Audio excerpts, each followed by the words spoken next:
What Really Happened with your host, Mike Rivero. You're listening to the Republic Broadcasting Network, where you'll find out what the Fukushima's going on. And aloha, America. Welcome to our show today. It is Monday, March 6th, 2017.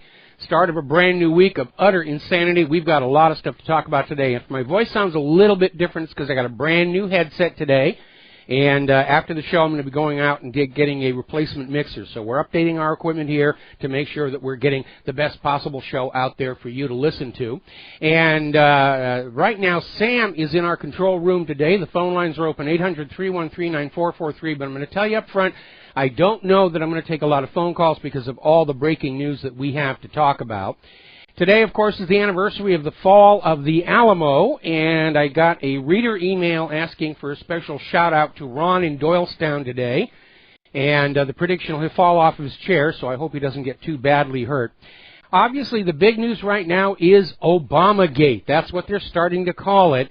And the backstory is that late last week, the security detail around Donald Trump discovered evidence of wiretaps and listening devices in Trump Tower in the areas where the Trump campaign had been organizing and having meetings.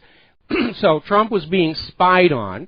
And immediately, of course, the corporate media is out there saying, oh, it's complete nonsense. It's just a wild allegation by Donald Trump. It's got nothing. You know, we need to go back to talking about how he's trading wet sloppy kisses with Vladimir Putin. Banner headline on the New York Times, Trump offering no evidence, says Obama tapped his phone, which strikes me as a really, really bizarre headline for the New York Slimes to have on there, because back on January 20th of this year, the New York Slimes had a front page above the fold story saying wiretapped data used in inquiry of Trump aides. So the New York Times is just out there smoking opium when they say that there's no evidence whatsoever when they had the evidence on their own newspaper. By the way, I've been searching this story all over the place, and notice, to nobody's surprise, if I use Google to search for stories on Obama wiretapping Trump, all of the denials and all of that get shoved up to the top of the search results. You go to any other search engine, such as Yandex or DuckDuckGo, and the stories are properly blended between those saying, yes, it did happen, and those saying, no, it did not happen. Now, yesterday, trying to put out the fire on this one, James Clapper, who was Obama's Director of National Intelligence, went on Meet the Press to just say, absolutely, there was no wiretapping. It could not happen. It was absolutely ridiculous here, which would be reassuring to us all, except, of course, that James Clapper was caught lying under oath to Congress about the NSA spying on ordinary citizens. So they're raising on a busted flush by trying to get all these old fossils out there and say, oh, yes, trust us, it didn't happen, it didn't happen. Now, it's beginning to look like Donald Trump did make a tremendous mistake keeping on FBI Director James Comey, because apparently, according to Judge Jeanine Pirro, Director Comey is urging the Department of Justice to just reject this wiretap claim, pay no attention to that man behind the curtain. And so I think Comey definitely has to go, and it's time for us to start digging up all those stories about how Comey was overseeing drug cartel money laundering when he was a top executive at the HSBC Bank. Start getting that back on out there, make that go viral. Now, Donald Trump isn't buying any of this. The word we're getting out of Sarah Huckabee Sanders, who's the Deputy Communications Director, is that Donald Trump is simply not believing Comey's denials. And he shouldn't, because this all happened under Comey's watch. Now, at this point, they can't deny the wiretapping happened. There have been too many insiders who came on out, including a member of Obama's own administration, saying, yeah, it was going on. And Obama is saying, well, it was all the Department of Justice. I had nothing to do with it. Really, it was me. He's throwing his underlings under the bus here right now. So we have this Obama administration source confirms the wiretapping happened against Donald Trump. We're in full-on Watergate mode right here. And Obama's people are in total panic. The corporate media is in a total panic. The intelligence agencies who were involved are in a total panic. Now, former CIA analyst Larry C. Johnson is saying, according to his sources, yes, in point of fact, Barack Obama gave the green light for the NSA and CIA to spy on and sabotage Donald Trump. So, Mark Levin is out there saying that his sources are indicating no less than 6 federal agencies were involved in spying on Donald Trump and trying to wreck him. And even with all of that, they still couldn't get Hillary Clinton into the White House. And let's see. Now, according to Mark Levin, he said the tapping went back way before the allegations of Russian interference in the elections. It started before then. Now, the Obama people, let's do a quick shout out to our on-air affiliates rejoining our network. We're talking about Obamagate, the fact that President Obama, before the election, was spying on Donald Trump. And whether or not it was legal or whether or not we've got another Watergate on our hands, and given how hard the hackers are hitting my server today, it's pretty clear they're trying to keep a lid on this story right now. So Mark Levin has documented the spying was going on before any allegations of Russian interference in the election. That's an important point. Keep that in mind. We're going to come back to that in just a little while. Now then, William Binney, who actually designed the NSA's mass surveillance system, is saying absolutely they were tapping Donald Trump's phone calls. There's absolutely no question. And they're not targeting foreigners. Now, it appears that partway through this spying, there was a concern expressed that it was, after all, illegal. It was, after all, a repeat of Watergate. And so the Obama administration tried to craft a legal fiction to say it was okay to do that based on the allegations that Trump and Russia were working together. Now, apparently the FBI actually refused twice to wiretap Trump, so Obama went around them to the Foreign Intelligence Service Act court, and they requested a warrant which named Donald Trump, and for once in its very long career, the FISA court rejected the warrant. Normally, FISA will grant something like 99.8% of all requested warrants. In this case, they turned them down. So the Obama administration went back to the FISA court with a new warrant about Russian individuals. It did not name Donald Trump. The FISA court granted the warrant, and the Obama administration then misused this warrant to spy on Trump and many connected to Donald Trump. And remember, all of this manufacturing of a FISA warrant happened after the spying was already underway. Now, Senator Ben Sasse, Republican of Nebraska, I'm sorry, that's Nevada, delivered a statement on Saturday. He wants to see that FISA court warrant. He thinks it should definitely be brought out and made public right now to see exactly what it said, and if, in point of fact, it was justified to be spying on Donald Trump's campaign on the basis of this warrant. Now remember, the Foreign Intelligence Service Act has the word foreign in it. The warrants are not supposed to apply domestically, and certainly not to a presidential candidate of the opposing party. Now William Binney is out there saying exactly the same thing. This FISA warrant was a parallel construction to launder the improperly gained evidence through acceptable channels, trying to retroactively make it look like it was justified and legal on the basis of these allegations about Russia. And here's where it gets really interesting, because back on November 1st of last year, the FBI came on out and reported that their surveillance on the Trump campaign had not revealed any evidence whatsoever of Russian interference, Russia tampering or tinkering of any kind, and yet the Obama administration kept the wiretaps in place. That's where it starts to get really, really murky here. And remember, under the current technology, the government spooks can turn on the microphone and camera on Trump's personal cell phone even when he thinks it's turned off. They can do that to every one of us. Now, the reality is, contrary to the protestations, the whining in the corporate media, that there's nothing there, it's completely out of control.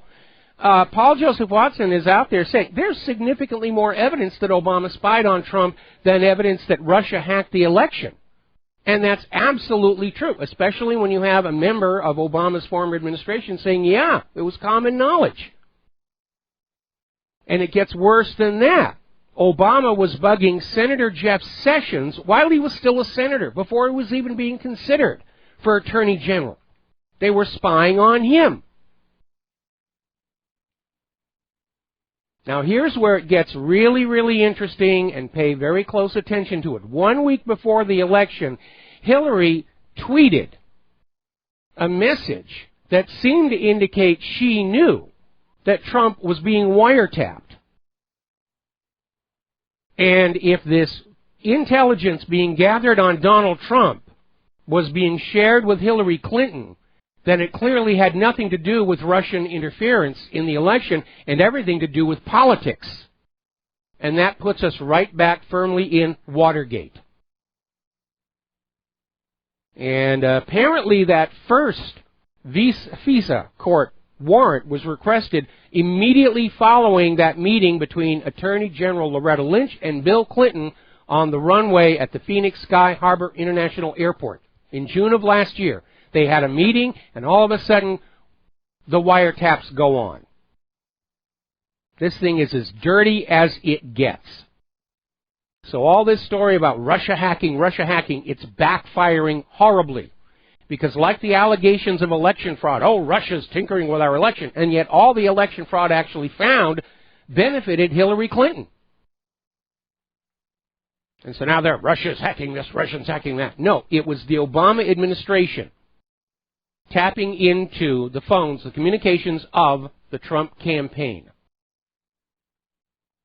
And you can just smell the panic out there. You can just smell the panic out there. They don't know how to get in front of this. They can't get in front of this. They're trying to flood the corporate media with denials. They've got their page shills all over social media saying this is ridiculous. How dare you impugn Barack Obama? And everybody's out there, trying to put this down. Nancy Pelosi was out there saying, quote, it's just ridiculous for the President Trump, to say that President Obama would ever order any wiretap of an American citizen, any president. We just don't do that. And Obama spokesman saying neither President Obama nor any White House official ever ordered orchestrated surveillance on any U.S. citizen. Harumph, harumph, harumph. Well, unfortunately, that is not entirely accurate. But then you already knew that was going to prove to be the case. Because WikiLeaks has come on out with a list, by no means complete, of all the times Obama was spying on American citizens. There was the time the U.S. National Security Agency bugged a private climate change strategy meeting between UN Secretary General Ban Ki-moon and German Chancellor Angela Merkel in Berlin. Obama bugged Chief of Staff at UN High Commissioner for Refugees for long-term interception targeting his Swiss telephone. Obama singled out the director of the Rules Division of the World Trade Organization and targeted his Swiss phone for long-term interception. Obama stole sensitive Italian diplomatic cables detailing how Israel's Prime Minister Netanyahu implored Italy's Prime Minister Silvio Berlusconi to help patch up the relationship with U.S. President Barack Obama. Obama intercepted top EU and Japanese trade missions discussing their secret strategy. None of this has anything to do with the war on terror. It's economics. It's economic espionage. Obama explicitly targeted 5 other top EU economic officials for long-term surveillance. Obama explicitly targeted the phones of Italy's ambassador to NATO and other top Italian officials. Obama intercepted details of a critical private meeting between then-French President Nicolas Sarkozy, Merkel, and Berlusconi, where the latter was told the Italian banking system was about to pop like a cork. We know that Obama wiretapped various individuals in the U.S. media that were reporting information not flattering to the Obama administration. Obama's Justice Department targeted journalists with wiretaps in 2013. And, of course, they've tapped the journalists over at WikiLeaks itself. In 2013, the Washington Post expressed its outrage after the revelation that the Department of Justice had investigated the news-gathering activities of a Fox News reporter as a potential crime in a probe of classified leaks. I wish they were looking at the leaks coming out of Trump's White House that intently right now. The reporter, Fox News' James Rosen, and his family were part of an investigation into government officials anonymously leaking information to journalists. Rosen was not charged, but he was spied on. Also in 2013, members of the Associated Press were targeted for the surveillance. The ultra-liberal New Yorker even noted that in moderate and liberal circles at least, the phone record scandal, partly because it involves dear old AP, and partly because it raises anew the specter of Big Brother, may well present the most serious threat to Obama's reputation. That is certainly true. It's coming on back to haunt him big time now. Reporter Cheryl Atkinson in 2014 said her personal computer and CBS laptop were hacked after she began filing stories about Benghazi that were unflattering to the Obama administration. A source who checked her laptop said the hacker used spyware proprietary to a government agency. So, yeah, they've been spying. The U.S. bugged Merkel's phone from 2002 to 2013. There is no question that Obama was using the surveillance state for his own gain. Now, despite the flood of denials coming from Obama and the corporate media's reassurance that it could never, ever possibly happen, just like they were saying last October, there could never be such a thing as an election fraud, the House Intelligence Committee has agreed. They are going to investigate the Obama administration wiretapping of the Trump campaign. This is going to get very, very ugly. Judicial Watch is now suing the CIA and the Department of Justice for intel leak records related to the Michael Flynn case. And they had to file a lawsuit because the CIA and Department of Justice ignored the standard Freedom of Information Act request. So much for the most transparent administration. All right, we're going to take a phone call. Rick in Arizona, aloha. Welcome to the show. What's on your mind? Hey, you hear me, Mike? I hear you. Okay, Trump's on my mind.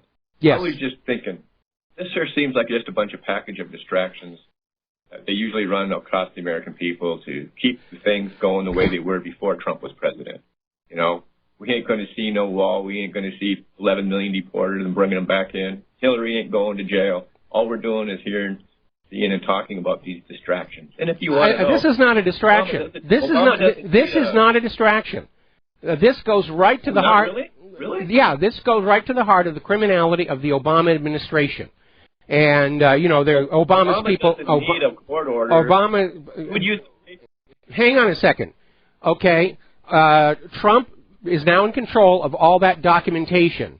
And it's going to come out. Trey Gowdy was on TV saying, we're going to get the paperwork on this because now all those documents are under the control of Trump, not Obama.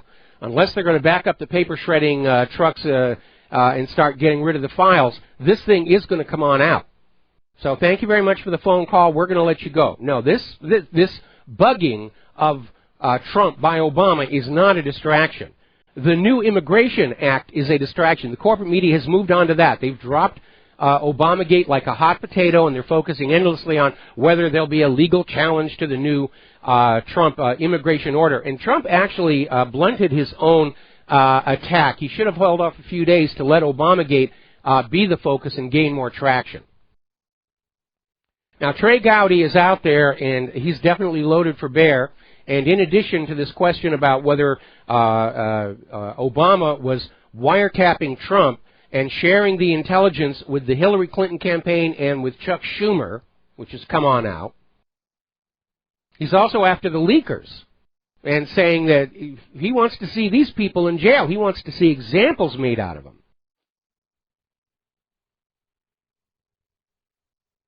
Now, we're hearing right now that Donald Trump is absolutely furious. He's got every right to be. And we're hearing that, Trump is going to regain the initiative with this. The other day we were talking about Trump needs to regain the initiative. Now he's got it, and he's got to hang on to it and use it as hard as he can. Got to take a break for commercials. We'll be right back. And aloha, America. Welcome back to our show here. And I'll tell you the main way that we know that the spying on Trump by Obama is not a distraction, because ever since this story broke, my web server has been under nearly constant hack attack. They're trying to find some way to keep this story from getting on out there. They wouldn't be going to that effort if it was just make-believe and there wasn't any there.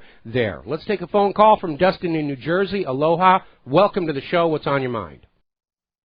Yeah. Hi, Mike. Yeah, you're right. This is not a distraction. This is right now a battle of intelligence agents in the same agency. They are taking sides. It's basically, like we said, a civil war internally right now. And he's got the intelligence most likely, because I believe he had a visitor at Trump Tower. I don't know, I forgot the guy's name, Rogers, maybe the last name. I remember somebody said that he met him at Trump Tower, and maybe he's the one that delivered some of this intelligence on how, he was basically spied on, not tapping phones / computers, wireless phones. My understanding is that they were doing a security sweep of Trump Tower. Trump's own private security detail was doing a sweep, and they found all these bugs, and that's what has exploded this whole thing. It's just like Watergate. They found the stuff by accident, and now everyone's going to be circling the wagons out here. And certainly the online polls are saying, this is gaining traction. They can't make this one go away. And all of Obama's supporters are out there saying, well, the president does have this authority, and we could do this, and we have to resolve that issue about the Russian. Politics is perception, and right now the perception for the vast majority of the American people is this is another Watergate. In fact, this one looks to be far worse. Yeah, Mike, you said it's ugly. It's going to get ugly. It's ugly already. We're in a pivotal moment now. This is dangerous, and this is Banana Republic crap. Yes. To bug a political opponent. This is Stasi stuff, man. Geez. I'll tell you what the real danger is. The real danger here is all governments have faction fights internally, but they're always hidden because a government, in order to win the support and trust and faith of its population, must present a front that the government is united and functioning smoothly, and there are no problems. But when that internal faction fighting breaks out into the open, then the people start to realize just what the real nature of their government is. And again, this is a symptom that we saw in the former Soviet Union in the months just before it all fell apart. And to me, it's feeling, I've been predicting a Soviet Union-style collapse for the United States for quite a while, and right now it feels like we might be on the verge of it. Yeah, because internally there'd be a civil war with back and forth, but now it's out in the open. But not just that, but there's fracturing and faction fights outside with the protesters.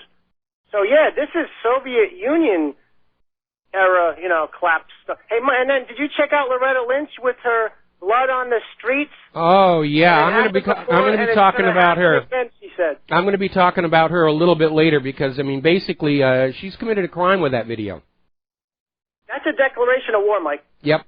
Against our own citizens by her. It's sedition, man. It is. It absolutely is. The people you're dealing with. Yep. They're not going to be happy until they get a civil war or they destroy the nation. It's unfortunately, it just feels like it's about to all come apart. All right, Dustin, we're going to let you go. Thanks an awful lot. Now, behind all of this, of course, there is still all the back and forth where the Democrats who are now drooling over the fact that Sessions was forced to recuse himself from the upcoming investigation into the Trump-Russia link, are now drooling over Mike Pence for supposedly using a private a public email service, regular email for state business when he was governor, even though under Indiana law that was absolutely legal for him to do. And of course, as governor of Indiana, he was not in possession of classified information. So it doesn't matter if he used open email or not. But it turns out the new chairman of the DNC has his own Clinton-esque email scandal. When he was at the Department of Justice, Perez was using his personal email accounts to conduct official DOJ business 1,200 times. And apparently Perez is acknowledged to have committed at least 34 violations of the Federal Records Act. All right, we're going to take another break for commercials here. We'll be right back with more of this information. And aloha, America. Welcome back to the show. We're talking about the ghost of the email scandal. And it's been resurrected by this attempt by Democrats to attack Vice President Mike Pence over the fact that while he was governor, he used a regular outside email service for state business. The point being that under state law, that was perfectly acceptable. And he was not in charge of classified information. He wasn't in possession of classified information, so it doesn't matter. But they're trying to make a big deal about it. And as a result, the old email scandal is breaking into the public mind here again. And WikiLeaks has come on out with a new revelation that the Clinton campaign sent nuclear weapons secrets over open email. Definitely a tacky no-no. All right, we're going to grab a couple more phone calls here. Peter in Los Angeles, aloha. Welcome to the show. What's on your mind? Mike, this is astounding, all of it. But you know what? It boils down to a couple things here. Obama's history. Remember he used the IRS as a weapon against his opponents there. Yes. Many fold times, more than Nixon ever did. Remember when he bugged Associated Press? I think you went over that. The mysterious death of Michael Hastings. On and on and on here. But these guys are so dirty, Mike, and the whole Clinton-Obama thing was so dirty that when Trump started talking about draining the swamp, that was like a declaration of total war. They couldn't afford to let him be in office for very long. And everything, they would pull out every stop in order to prevent him from getting access. It's just the kind of thing and they still failed. Now. They still failed. All the vote rigging, all the spying, all the media bias against him, and they still couldn't steal that White House for Hillary Clinton. And Mike, how about the revelations that you talked about earlier? I believe it was Friday, about how Soros and Obama were linked in all these, and Obama was laundering money and getting them to Soros groups and leftist action groups that now he's assuming command of. Well, you're mixing two stories. You're mixing two stories because the one about Obama is apparently there was a secret slush fund set up in the Department of Justice. And the way it was working is the Department of Justice would threaten to bring charges against large corporations, and then a deal would be made where the charges would be dropped or reduced if the corporation would make a charitable donation to blah, blah, blah. And apparently a lot of corporations went along with that. And that's another big stink that's lurking there in the background. Well, Mike, I'm betting that you can link those. That the money that they were forced to donate was to these leftist action groups that Obama is now assuming control of. Yeah, there's no question about that. It was all these leftist groups that were getting all this money. So Mike, it's totally wrong. They can't allow Trump to stay in there. They'll either have to kill him or go to the Civil War because they cannot stand to have any kind of scrutiny of what they've been doing. Well, trying to go to a civil war, trying to take our soft coup to a hard coup is going to be problematic because the word I am getting from sources within the military is that the military rank and file will stand with Donald Trump if it comes to that. I sure hope that's right, because it may come to that, really. But most military people I know are strict constitutionalists. They may be ill-used, but by and large, most of them are really good people. Mike, this guy is the worst. I think he ranks with the very worst of our presidents, and he already is the very worst of our ex-presidents. I agree. Yeah? I agree. I absolutely agree. Okay? Man. Thanks, Mike. All right, we're going to switch over to Bob in Las Vegas. Aloha, welcome to the show. What's on your mind? Aloha, Mike. This Obamagate scandal makes painfully clear how urgent electoral reform is. I know you haven't heard a response from the White House. Robert David Steele hasn't yet. And look at the lengths that these people will go to stay in power. Yeah, unfortunately, Donald Trump may be a little too busy right now to deal with the vote fraud issue. He may think, and he with good reason, that it can be put off until next year. Sure. But I mean, look at the extent these people will what they'll do to cling to power. But I'm hoping. I mean, this is the time for grown-up Democrats, Tulsi Gabbard, Joe Manchin, to come out and condemn this kind of behavior, to stand with the president and say, look, we don't support this. We're not with the Chucky Schumers, the Nancy Pelosi's, basically the fanatics of the Democratic Party. We're the adults of the Democratic Party, and we're going to stand up and stand with President Trump to condemn this kind of illegal behavior. Well, right now, everyone's talking about where's the dividing line. Is it Republican versus Democrat? Is it young versus old? Is it neocon versus neoliberal? It's actually simpler than that. It's all of those who have committed crimes for which they could be sent to jail against the rest of us who want a restoration of our constitutional republic. That's really what it comes down to. Right. And you know what? I think back to all those statements that Obama made while he was president. The IRS targeting of liberty groups, and I believe the Associated Press story. And he would say, "This is the first I've heard of it." Yes. This is the guy who basically is wiretapping and bugging everybody, and it's the first he heard of it. Well, and then, of course, it came on out that he had known about it much earlier than that. I mean, Obama, and this is, even back when he was doing the IRS targeting, I said, this guy's already headed into Nixon territory, and by golly, was I right about that. Absolutely. But, don't think that these people are beyond even the people of Obama and Hillary of basically trying to divide the military itself. They've done it to the American people. They'll try to divide the military itself, have the military at each other's throats, meaning trying to gain the favor of the minorities who are in the military. They'll stop at nothing, these people. Well, yeah, that's what I'm afraid of, and we're either looking at a civil war in the streets of America, or I mean, given my choice, I'd rather go with the Soviet Union-style collapse, because when the Soviet Union fell, there was actually very little bloodshed involved, and I would prefer to see that than another civil war in the streets of America. Yeah. All right, well, thank you, Mike. All right, thanks an awful lot. We're going to take another phone call from James in North Carolina, then we're going to close the lines for a bit and get back to the news. James, what's on your mind? Yeah, hi, Mike.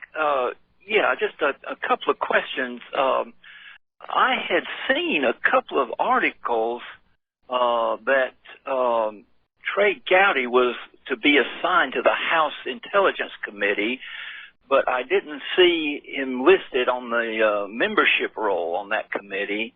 I was just wondering, now I'm looking at the Permanent Select Committee on Intelligence of the House. I don't know if there's another committee. There's a larger committee around that, and that's what Trey has been assigned to. And I'm certainly glad that he was, because if this Obamagate scandal really gains traction, it's going to be an indictment not just of the Obama administration and the Hillary Clinton campaign, but of the rogue intelligence agencies that need to be brought back in line. Because clearly these agencies that took part in this all committed crimes, and the leadership of these intelligence agencies ought to go to jail for it, because they're not above the law just because they're the chief spook. And ultimately, we need to get them under control, because they act like they run the nation and we're just here to make them richer. And again, when you look at the Clintons and Obama to a lesser extent and the Bushes, their political fortunes all intersect back in Arkansas in the mid-1980s with that CIA program to manufacture untraceable military weapons and smuggle them down to Nicaragua, and it was all being funded with literally tons of cocaine being smuggled back into the United States of America, sold to our children, with the money being laundered through all those land flip deals, savings and loan associations, and the Arkansas Development Finance Authority.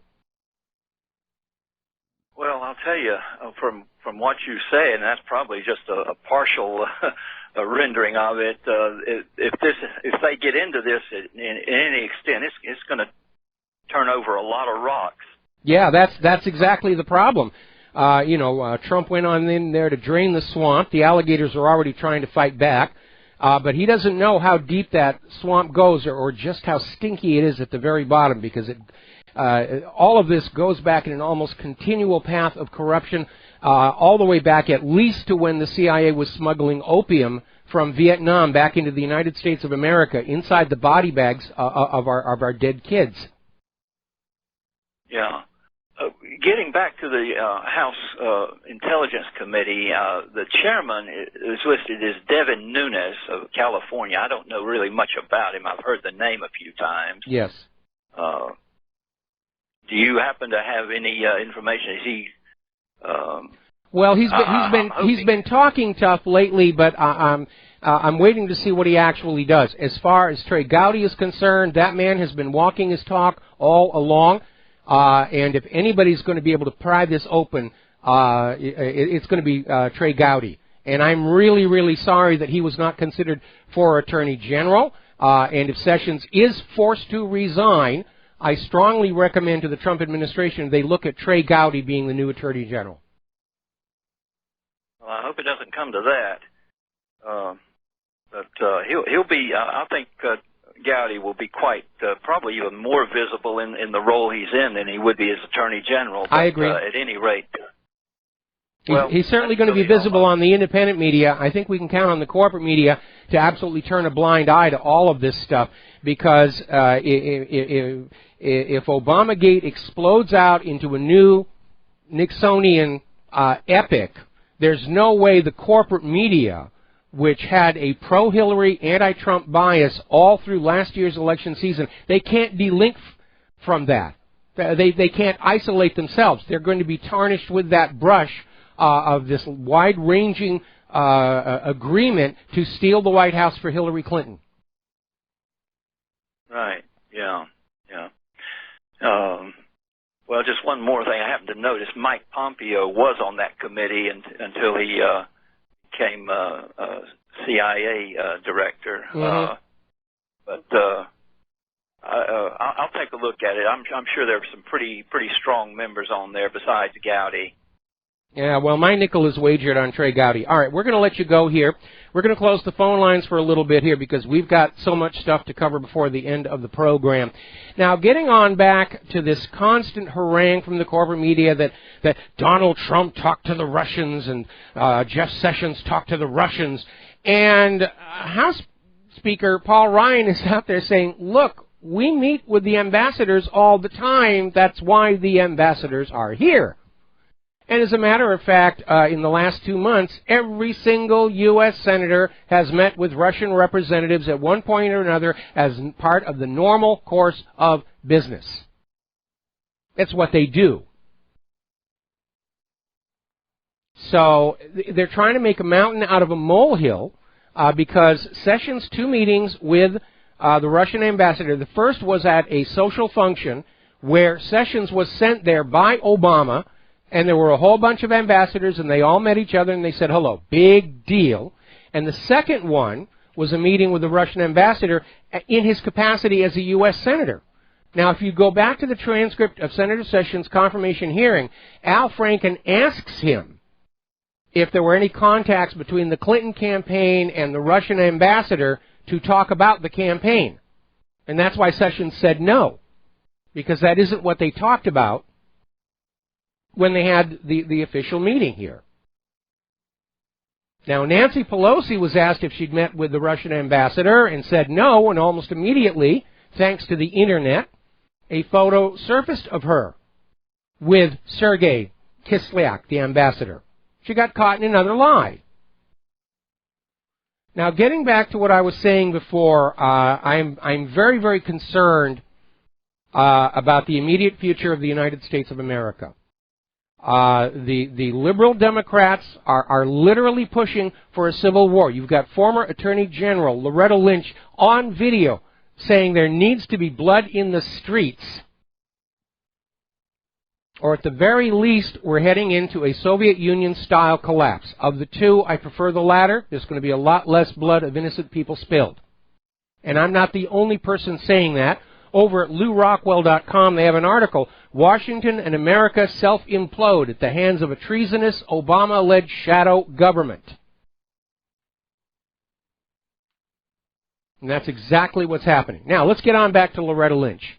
She came on out there with a video posted on the Facebook page of the Senate Democrats. And basically, Lynch is literally inciting Democrats to commit sedition by resisting and overthrowing President Trump the duly elected President of the United States of America with marches, blood, and death. Now, Title 18, Section 2383 defines sedition as whoever incites, sets on foot, assists, or engages in any rebellion or insurrection against the authority of the United States or the laws thereof, or gives aid or comfort thereto. Loretta Lynch ought to be in prison right now.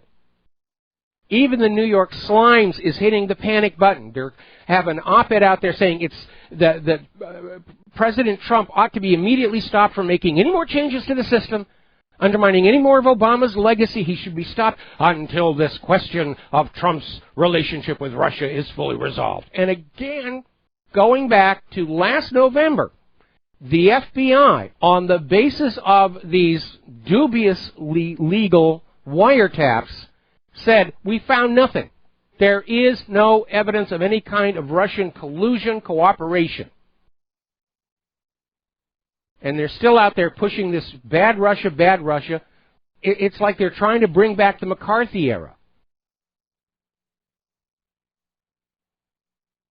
Now, new study, and this is going to surprise nobody. The vast majority of corporate media coverage on Trump's first month in office was hostile, 90% of the time. This is from the Media Research Center. And basically said that, especially considering this is supposed to be the so-called honeymoon period, the corporate media coverage was 88% negative against Donald Trump. The battle lines are being drawn. And by the way, from the corporate media's point of view, those of us in the independent media, we're part of the enemy as well. They don't like us one tiny bit. We're going to take a break for commercials, and we'll be right back. Aloha, America. Welcome back to the show here. We're talking about the corporate media, and they're not going to be able to de-link from Obamagate. This thing is gaining traction. Politics is perception. People are seeing it as a new Watergate, and possibly a more corrupt criminal president than Richard Nixon. I'm sure the ghost of Richard Nixon is out there breathing a sigh of relief. But the corporate media can't disconnect itself. They can't disassociate. Paul Craig Roberts is out there saying, congratulations to the CIA for assembling the world's greatest collection of media prostitutes in its CNN brothel.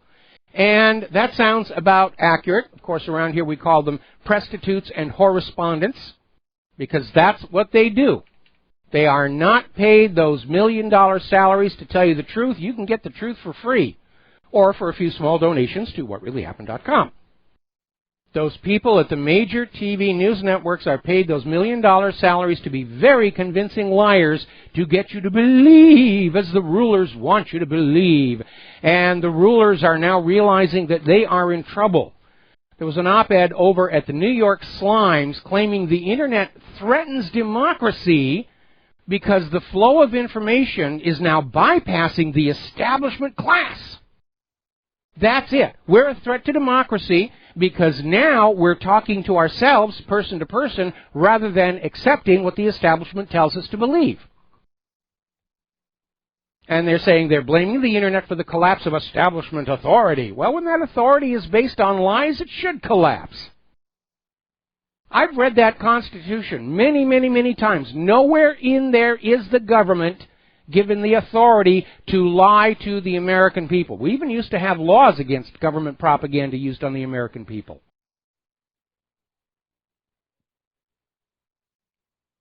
So anytime the government lies to us,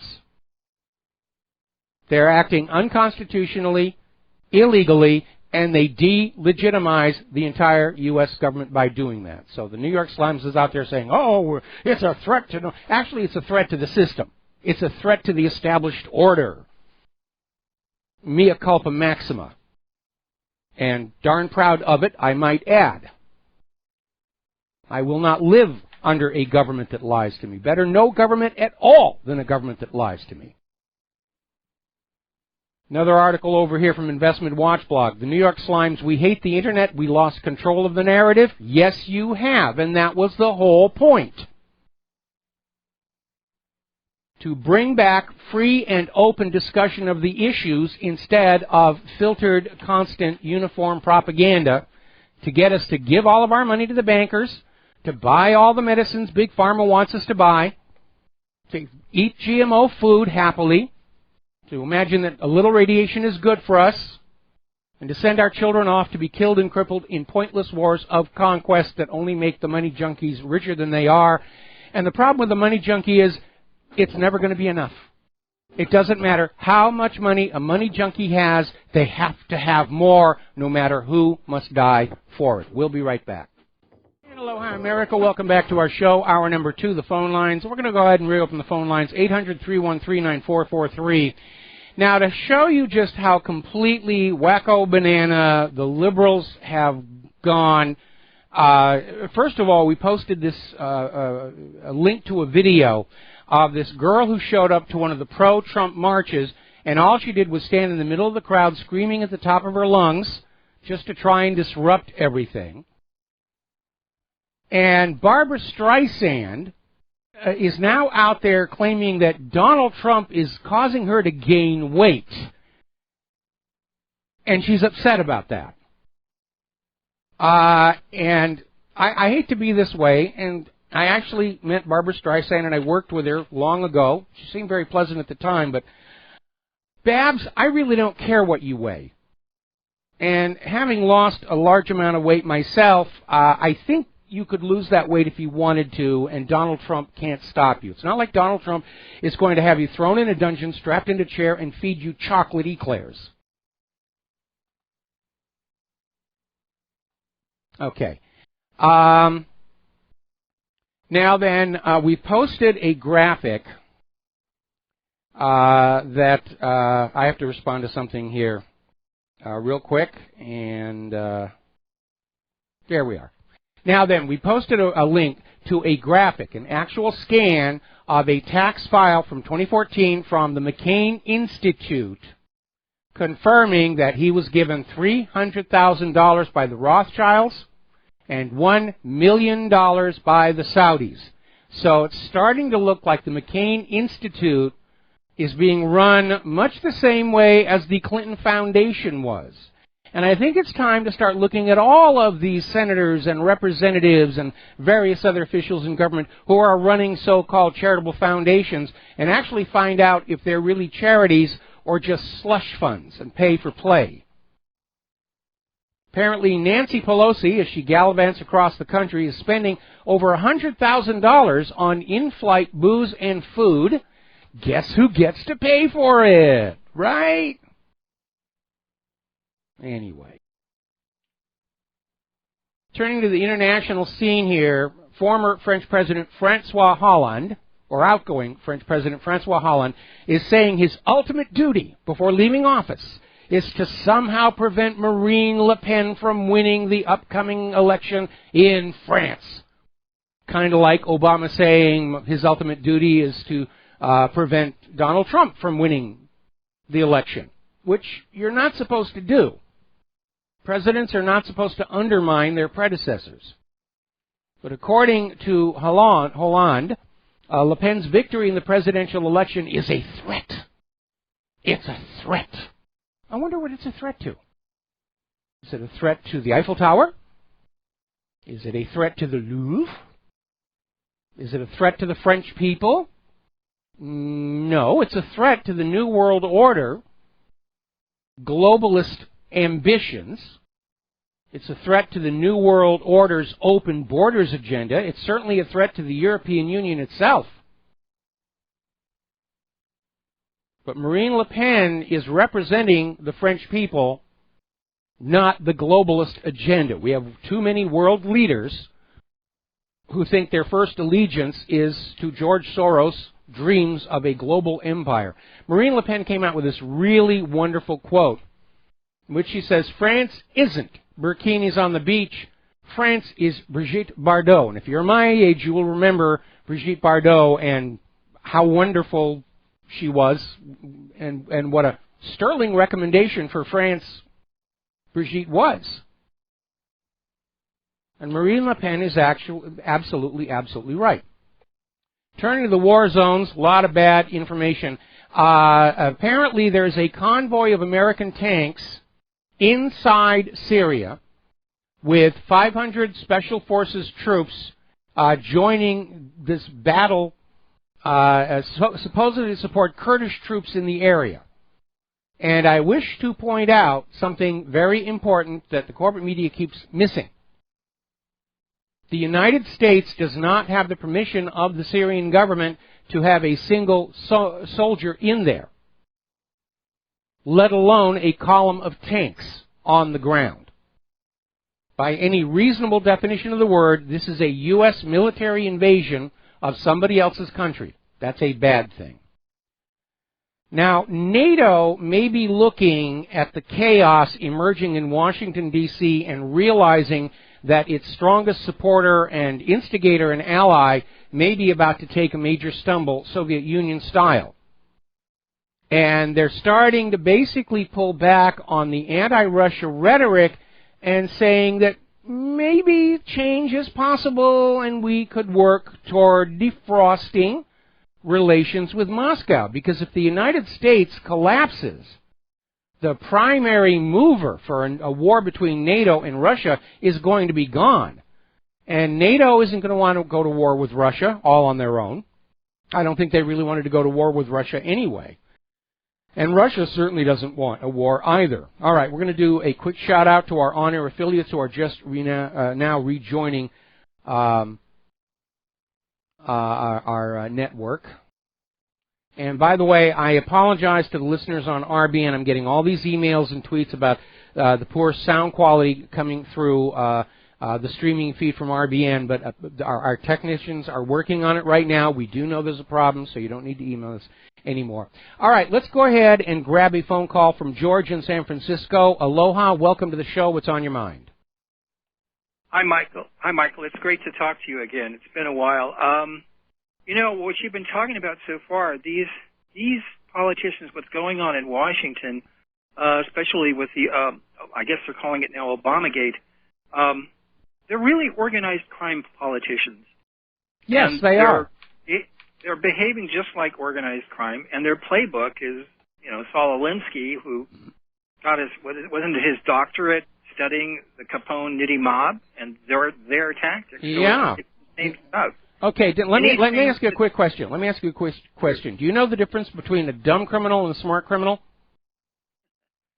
No, what's the difference? Dumb criminals go to jail, smart criminals go to Congress. But I'm dumb, so to speak, yeah. What makes you think it's a joke?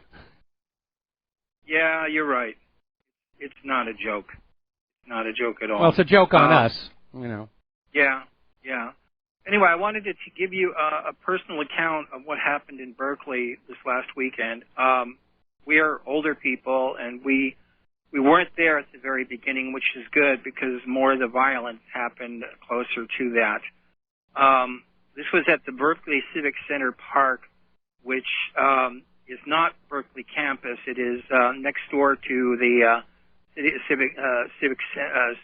City Hall and the Berkeley High School campus.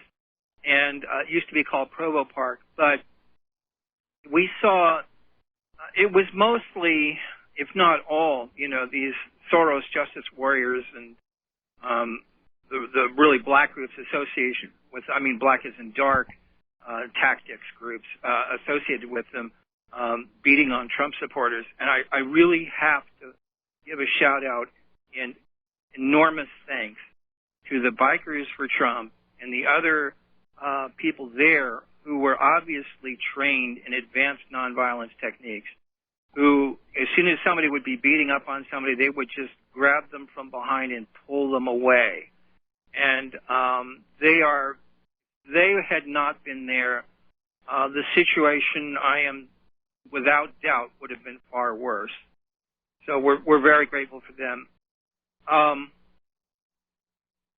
Berkeley has become a no-go zone. I grew up in Berkeley. I moved to San Francisco almost 40 years ago, but I lived there for almost 20. And it's being an open Trump supporter or an open conservative and showing it, it's like, you know, you're a Muslim, you're a non-Muslim in a Muslim no-go zone in Europe now. Yes. It's becoming like that. And I think what happened with the Berkeley Milo protest several weeks ago, what that was about, in my view, was to intimidate students. Just keep your mouth shut. Or if you have conservative thoughts, or you could get socially ostracized or even beat up. Just keep your mouth shut. Brown shirt tactics. Yeah, I mean, it's really, and what people need to understand is that we were there in 2012 when Ron Paul spoke. There were so many people there, students listening to it. You know, when they didn't like what the NSA was doing, and Ron Paul was speaking out especially about that, the spying going on. And, you know, there were so many people that they couldn't fit them in an auditorium, so they did it outside, 2,000 or 3,000 people, and he was extremely well received. 2 years later, approximately, Rand Paul spoke there at Berkeley, and it wasn't as big a crowd, but it was big, and he was well received on the same thing too. So there was and has been a small conservative groundswell building on the Berkeley campus, and you know, they just want to control those thinkers, make sure there are good Soros justice warriors, and they come out in favor of all this other stuff, and they're afraid of what happens if the elite, you know, the cream of the intelligent people coming out of Berkeley start going the other way and start becoming conservative. So I think that's part of why this crackdown has been so vicious. It's also, I think, so vicious because Trump won, and they're even more scared of what's happening because of that. You know, what happens if Berkeley students, after Trump winning, start going more conservative? Well, here's the problem. Okay, again, any group that is trying to bring about a socio-political change needs the support and sympathy of the general population. And all of these liberal Democrats, Soros people, Black Lives Matter, by their behavior, they're putting out a bad brand image that the general population are not seeing as sympathetic, let alone something that they feel they could support. And so at this point, it almost seems like the ultimate goal is simply to create chaos in the streets of America to make it impossible for the nation to govern itself, leading to its possible balkanization and breakup. But that, of course, is contrary to the agenda of the New World Order. Right. Well, I don't know that it is contrary, and the reason I would say that is because you know, if they break up the United States, it might be easier to control a bunch of smaller countries than one big one. I mean, look at that. Wasn't that part of the rationale behind the Civil War? Let's break the United States in two. It's easier to get both sides in debt. It's easier to control two smaller countries. Well, that was part of the agenda from the private central bankers' point of view. But again, they didn't leap into the Civil War until it was already on the verge of happening, and they didn't really start to get involved until Lincoln issued the greenbacks, and that put them all into an absolute total panic.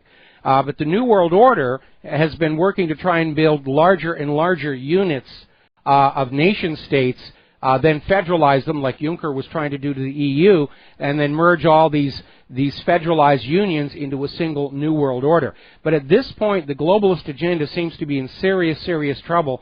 And I've been saying over the years that all these steps that are being taken to create a one-world government have actually created a political climate that could lead to a global revolution against all the elites and all the money junkies all over the planet at the same time.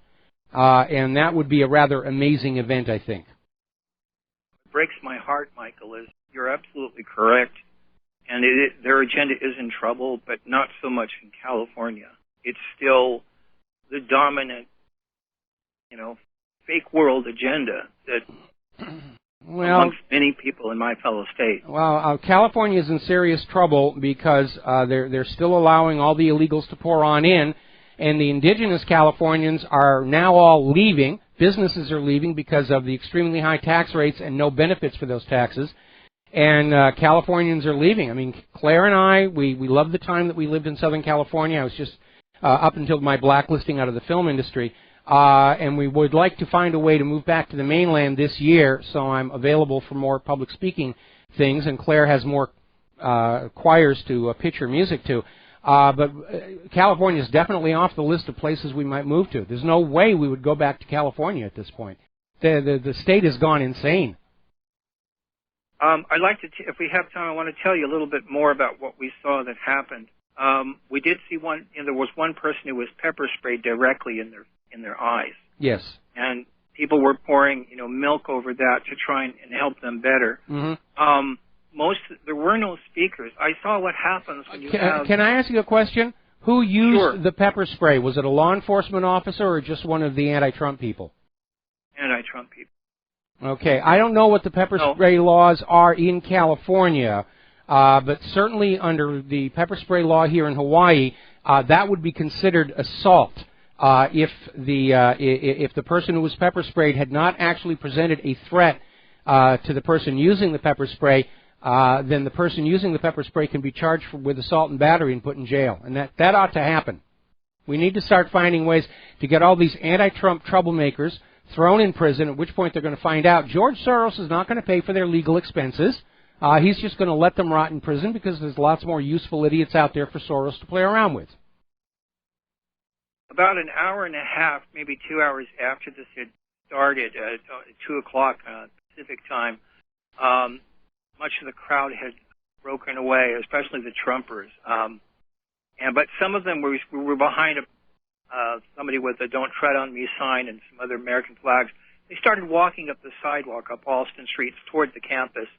And we were walking on the sidewalk, on the left sidewalk, and the anti-Trump people started taking to the street and then running up so that they could get next to us and then pivot left to push us up against the walls, And fortunately, that was only a few people, but they started beating on one person who was directly in front of us. We're older people, and, I couldn't do much. I had to protect my wife. We just kind of ducked around a little corner. Okay, where were the police in all this? Where were the police in all this? I mean, this is all felony assault that you're describing to me. I know. And the police were basically in a stand-down mode. They did arrest a few people, but they were mostly in a stand-down mode during this time. We were dressed neutral, and we had to pull in this little building nook and cranny. And then as the people went by and as we came out, we were now in the anti-Trump crowd. We're on the sidewalk. Had we been wearing Trump colors, I'm sure we would have been beaten.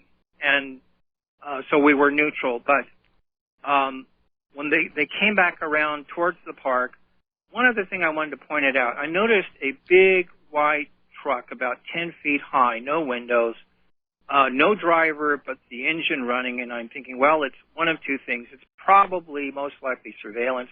I've seen it at other civic center rallies and stuff. Mm-hmm. My hope is that what we're not looking at is the use of so-called non-lethal weapons, electronic weapons that you can use microwave with. Yeah, well, those require an external antenna. It was probably surveillance. I remember when I was in New York City for the 10th anniversary of 9/11, spotting these government surveillance trucks that were painted like they were from UPS and the post office and various other things. But the one that was really obviously spying on our little symposium was just up the street. It was a UPS truck. It was parked, engine running, nobody inside it, coned off, and it just stayed there all day long. Now, having learned a little something about UPS, they generally drive their trucks around during the daytime. So the fact that this one was just sitting there hour after hour kind of gave it all away. The one other thing that never made the media anywhere, so this is the first place that it's being discussed even, is that Berkeley closed its BART subway station. So that people who came there on public transit, if you didn't know how to get alternate transit back, you were stuck. Now, they may have reopened it a few hours later, but we went back there, it was closed. And this affected people who weren't even at this march. We're just downtown. There was one German lady and some other people. We were directing them how to find buses several blocks away to get back to San Francisco or back to other cities. But I don't know if anything happened to the station. There wasn't anything about that, but they did close the station. It was kind of eerie to see that happen. That doesn't sound like something that normally happens. Anyway, listen, George, going to have to let you go. Gave you a lot of airtime. We're going to take a commercial break. We're going to be back with another phone call after these few words. And aloha, America. Welcome back to our show here. Getting on. We've got one more phone call. Alex in Texas. Aloha, Alex. Welcome to the show. What's on your mind? Aloha, Mike. I was calling because I'd like to know if perhaps maybe my thinking was off too much, or I'm giving it a little bit more thought than I should. But you know how people aren't really, they're not really prepared. Society's not really prepared for, you know, and I mean the global audience in general, population rather, is not really prepared to see our leaders as so-called pedophiles and people who hurt children. And I'm wondering if this whole Obamagate thing isn't just a secondary reason to have him arrested, him and all those involved arrested, while at the same time, you know, removing the top people from the pedophile, I guess, rings and. Well, at this point, anything that gets them locked up and discredited is going to work for me, whether it's the primary, secondary, or tertiary scandal. We know that by and large, these people have been engaged in numerous crimes. Again, look at the Clintons and the Bushes going back to Arkansas in the 1980s. It involved drug running, murder, money laundering. And, you know, it's not like we're going to prosecute them for all the crimes. That would be a waste of time. You know, they can only serve one life sentence. But anything that gets them down. But, again, the reason Obamagate is gaining traction is because people of my age remember Watergate and just what a psychic shock it was to realize that our government were not composed of these lofty, well-spirited, well-intentioned individuals, you know, who basically sneezed marble, but were in fact crooks and criminals. And the younger generation hasn't had that apotheosis just yet. They're about to get it. And so right now, the Obamagate is their most vulnerable point, and I think that's what we need to focus on right now. The reason I say this, and I think this, is because in El Salvador, the people who did the most horrific crimes, rape of children, women, and whatnot, they were part of a military junta.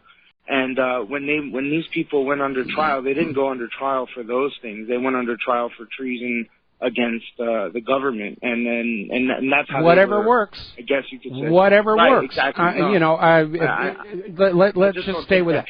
Anyway, listen, we're going to let you go. I'm going to take one more call. Then we're going to close the phone lines again and get some news. Richard in Washington, aloha. Welcome to the show. What's on your mind? It's the Greater Israel Project.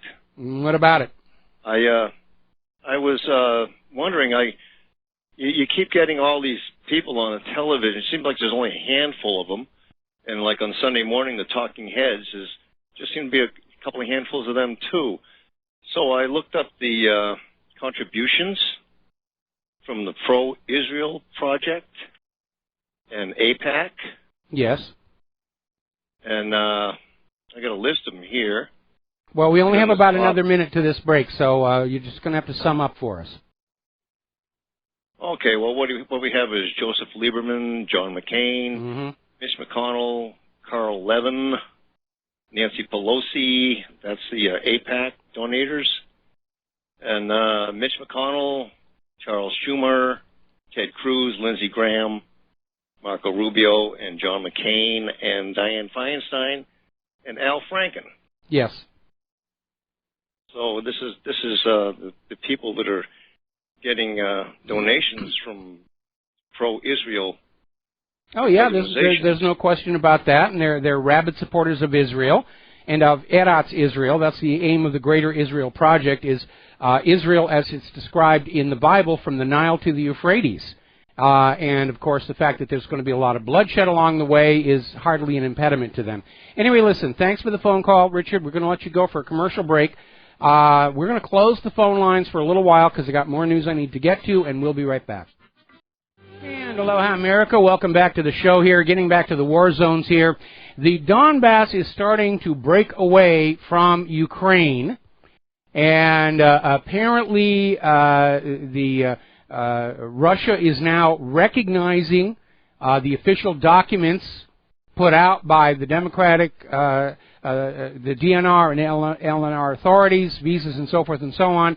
Novorossiyan authorities have nationalized all the key factories of the Donbass. And so they're going through all the steps of declaring themselves to be an independent country. And Poroshenko is really, despite all the bloodshed, unable to do a thing about it. In fact, there's an article that came out of Sputnik News saying that full implementation of the Minsk agreements will lead to Poroshenko's ouster. And that's why Poroshenko has been objecting to the Minsk agreements, because he wants to hang on to his job over there. Now, Turkey is starting to play some very dangerous games in Syria. They're starting to intrude into Syria following a meeting between McCain and Erdogan. Apparently, Turkey shut off the flow of water into Syria, which is a violation of international rules of water access. And so McCain's over there just trying to get this war going any way that he can. And they're keeping Trump busy with all this Russian investigation. Now we're hearing word that Democrats may move to shut down the government the middle of this month over the debt ceiling debate, unless the Republicans agree to have an investigation into the Trump-Russia link with an independent counsel of the Democrats' own choosing. That's why they wanted to get Senator Sessions, or rather Jeff Sessions, AG Sessions, out of there, is they want to have the choice of who's in charge of the investigation so that they can basically say whatever they want about the president and Russia with impunity. That's how dirty this thing is getting. Now, over in North Korea, Kim Jong-un has fired 4 test missiles. And, of course, the mainstream media is out there. They're ICBM missiles. Well, technically, all missiles are ballistic missiles. But they're testing their missiles. And here's where those things backlash are going to come from. I have been commenting on the poor quality of North Korea's tests by saying that it looks like there's an engineering failure in their launchers. But according to this article that came out of Zero Hedge, apparently the reason so many North Korean test launches fail, and this is according to the New York Slimes, is 3 years ago Obama ordered Pentagon officials to step up cyber strikes against North Korea's missile program in order to sabotage their test launches in their opening seconds. So what is North Korea going to do? They're going to test more missiles. And every time they test more missiles, the corporate media says, oh, they're belligerent, they're aggressive, they're doing this, they're doing that. And all the time it's been the Pentagon hacking into North Korea's systems and crashing their missiles. Now, here's a very interesting story. There's a new book out called Clinton Incorporated, The Audacious Rebuilding of a Political Machine. Daniel Halper has basically got some on-the-record interviews with former officials that confirm that Benjamin Netanyahu offered to trade all of the tape recordings made of Bill Clinton and Monica Lewinsky's sex talk in exchange for the release of convicted Israeli spy Jonathan Pollard. Now, it's long been suspected that Israel was behind the bugging of Monica Lewinsky's phone, especially because as soon as Bill Clinton was telling Monica Lewinsky their phone sex had been recorded, he ordered the FBI to call off the hunt for Israel's top spy in the U.S. establishment, codenamed Mega. And now from this book we're getting confirmation, yes, it was Israel. And they tape recorded, spied on Monica Lewinsky, they got the phone sex sessions, and tried to barter them for Jonathan Pollard. Now, Bill Clinton balked at that, but he did call off the FBI from searching for Israel's top spy in the U.S. establishment. Now, over the last couple of weeks, we had a whole bunch of incidents that were being proclaimed in the corporate media as proof that anti-Semitism is on the rise, and there were bomb threats into various Jewish centers, and there were some vandalized tombstones in Jewish cemeteries. Well, the bomb threats turned out to actually be a gentleman in St. Louis. It was all a hoax, apparently to irk his former girlfriend or some such nonsense. He's been arrested. Now, over in Brooklyn, at the cemetery where some of these tombstones were knocked over on Jewish graves, the New York Police Department's Hate Crime Task Force has looked very carefully at the situation there, and they're saying what it was soil had eroded underneath the tombstones, and when they had some recent high winds from some of these winter storms coming on through, the tombstone simply blew over. There were no neo-Nazis, there were no anti-Semites. It was an act of nature. Now, this gets us back to North Carolina State Senator Jeff Jackson, who in a Rolling Stone story on February 28th blamed Donald Trump for the Jewish community bomb threats across and all this rising anti-Semitism. It's all Donald Trump. He's causing all of this. Well, now we know the phone calls were a hoax. The cemeteries was just wear and tear in the environment. Are we going to get an apology from Jeff Jackson to Donald Trump? Probably not. So far, complete, utter silence. Now let's turn to the economic news here, because Ron Paul is throwing his support behind the Arizona challenge to the Federal Reserve, where Arizona is considering legislation officially defining gold, silver, and other precious metals as legal tender. The Federal Reserve has their knickers in a twist over this one, because they cannot stand any competition to their currency that is loaned into circulation at interest, making you their debt slaves. And Arizona is now saying we're going to allow other forms of legal tender. And they have every right to do that, because if you look on the front of those pretty printed pieces of paper, it'll say right there, this note is legal tender for all debts, public and private. The word only does not appear there. There is no law that says this is the only money we're allowed to use inside the United States of America. You can conduct commerce with other people with any medium of exchange you both mutually agree to. Bitcoin, gold, silver, copper, piles of salt, pretty white shells, whatever. But of course, when you do use something other than the Federal Reserve note, the Federal Reserve loses money.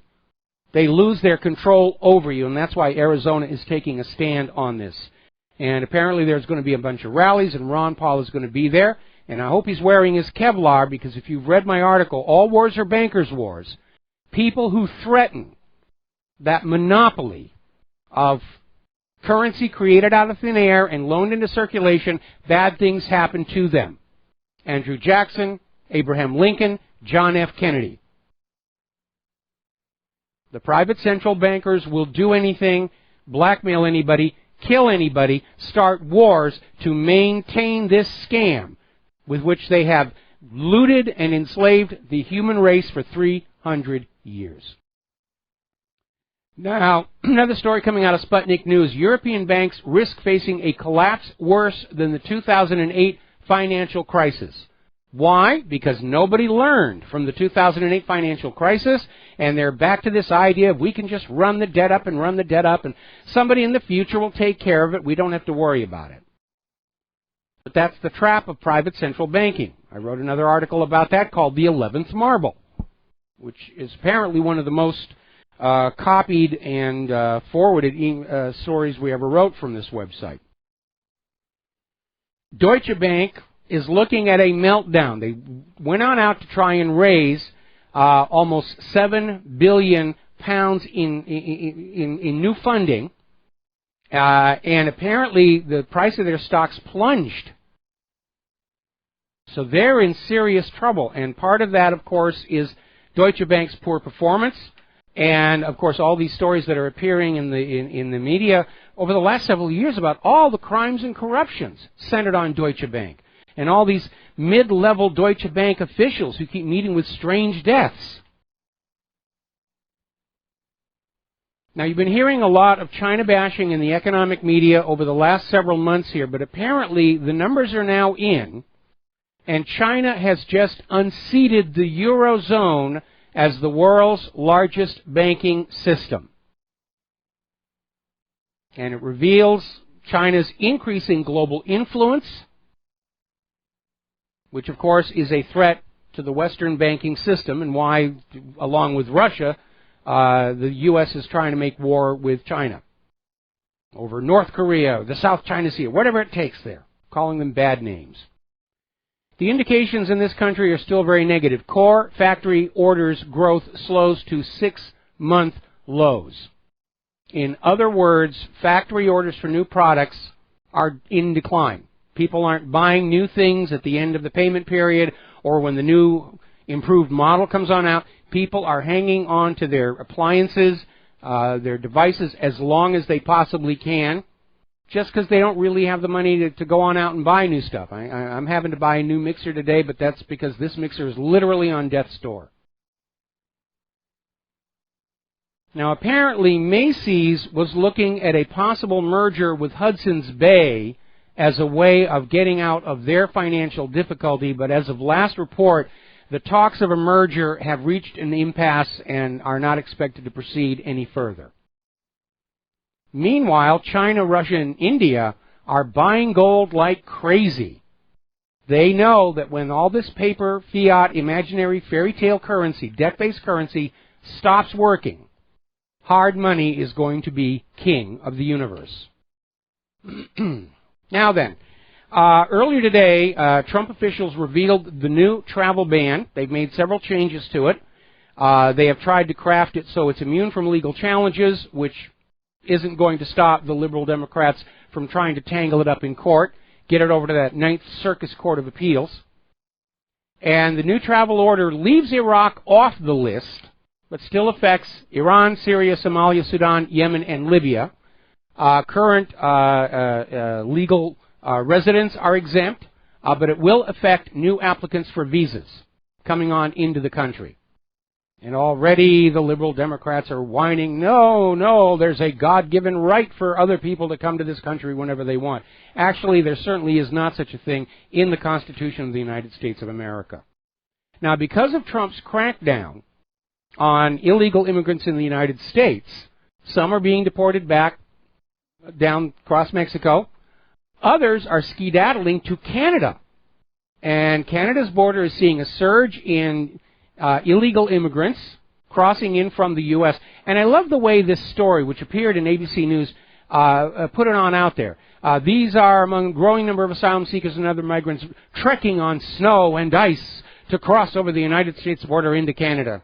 Make you feel sorry for them. Oh, they're struggling through the winter thing. The photo that illustrates the article, you can see the illegal immigrants are getting out of a taxi cab at the border.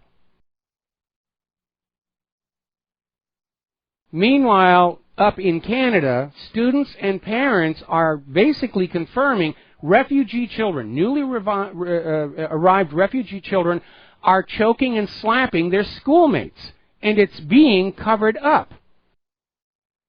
Canada's going the same way as Sweden. They're not going to admit there's a problem because they're trying to sell the idea that global immigration is beautiful and globalism is wonderful here. Now, over in New York, Mayor Bill de Blasio, on an interview with Russian television, said that they're hiding 500,000 illegals inside New York City, and he's going to ignore immigration laws.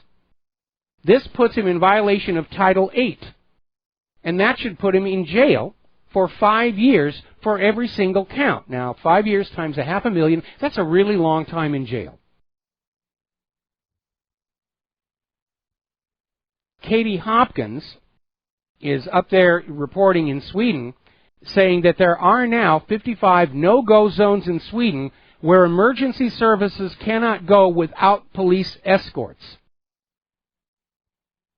And everybody in Sweden knows there's a problem, but there's an imposed silence from the political establishment. Now, Sweden's immigration minister made a claim on BBC that there is no rape crisis in Sweden. In fact, the number of rapes in Sweden has been going down and going down and going down. Actually, the official numbers from the Swedish government is showing that sex crimes are skyrocketing in Sweden.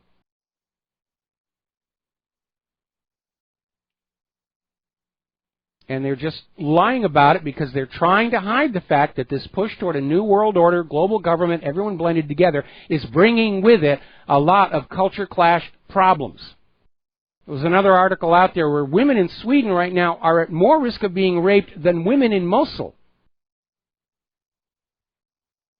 Story out of Breitbart. Islamists building a parallel society in Sweden aided by the PC culture of silence. Now, here in the United States of America, we've been talking about MS-13, gang violence, drug smuggling. The New York Police Commissioner, Timothy Sinai, is saying a lot of people will come across the border, they'll get legal status, then they're being recruited by MS-13. We're creating this seriously dangerous gang culture in our own society in the name of political correctness here. I have to I wonder about our colleges and universities and what their administrators are thinking. Apparently, over in Cornell University, students and faculty are demanding the college provide funding to illegal immigrants to get a college education here. But legal American students still have to take out those usurious student loans. The illegals are getting a better deal than our own kids are. And that is wrong. That is absolutely wrong.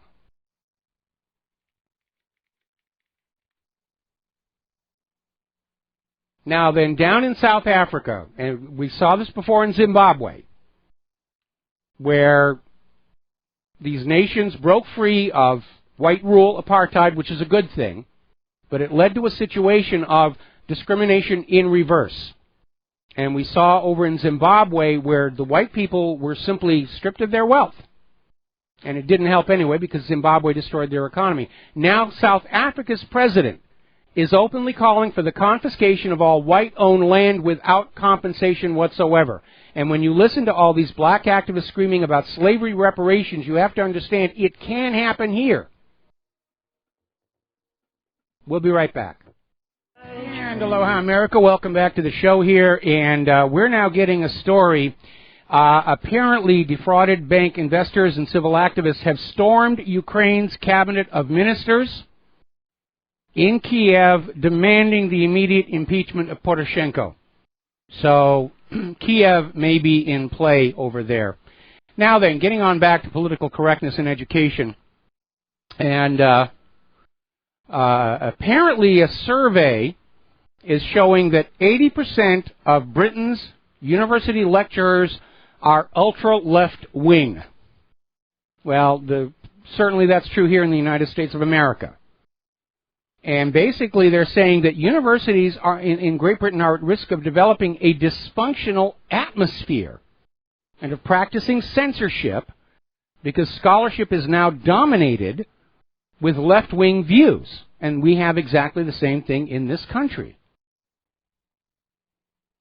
Now, recently here in the United States of America, they had the National Governors Association meeting. Do you want to know what was at the very top of their agenda? The very top. The most important thing to these governors of the 50 states is to have a system of indoctrinating 4-year-olds. Even kindergarten isn't good enough now. They want to start getting the kids 4 years old and putting them in a classroom to make sure they are taught to believe that our government is good and every other government is bad and the corporate media is what you should watch and the independent media is terrible and you should stay away from them. That's the top agenda item at the National Governors Association meeting, getting the kids even sooner to start brainwashing them. Anyway. Now, as you know, the other day we had a problem where Amazon Web Services basically had a goof and cut off a large part of the Internet. It even affected our server, and a lot of our readers were not able to get on in. They're claiming it all came down to a single typo. Somebody was trying to patch a running system, made a mistype, shut the whole thing down here. Wall Street Journal is now reporting that Amazon's outage cost companies in the Standard & Poor's 500 index roughly $150 million in lost business opportunities and communications, which is why you never patch a running system. You always have a development system that you do everything on, and then once it's tested and works there, then you put it in. Too many companies are not following that anymore. They just shoot from the hip.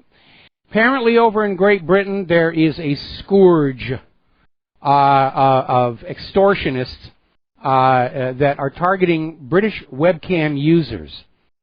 And it is an issue. I remember when webcams first came out, they came with a little shutter that you could lower on there, and they don't anymore, and I don't know why. Of course, you can put a piece of tape on there if you're doing anything in front of the webcam you ought not to be, but apparently, oh, well, we're going to take a break for station identification. We'll be right back.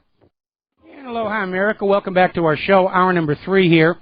And we're talking about porn blackmail, and the way it works is webcams are notoriously easy to hack into, and as I said before, the fact that modern webcams do not have a built-in privacy cover suggests it is intentional in order to allow law enforcement to peek into your home whenever they feel like it, which we now know they've been doing, but it also allows hackers of evil intent to access the webcams with malware. Then they'll get an image of somebody doing something embarrassing and blackmail them, saying, if you don't do X, Y, Z, I will make these go public. And apparently there was an English teenager who wound up committing suicide over this. And I guess the NSA is too busy spying on Donald Trump's campaign to actually do anything about all these cyber criminals. We're going to take a phone call here. Let's see. Nick in Southern California, aloha. Welcome to the show. What's on your mind? Aloha, Mike.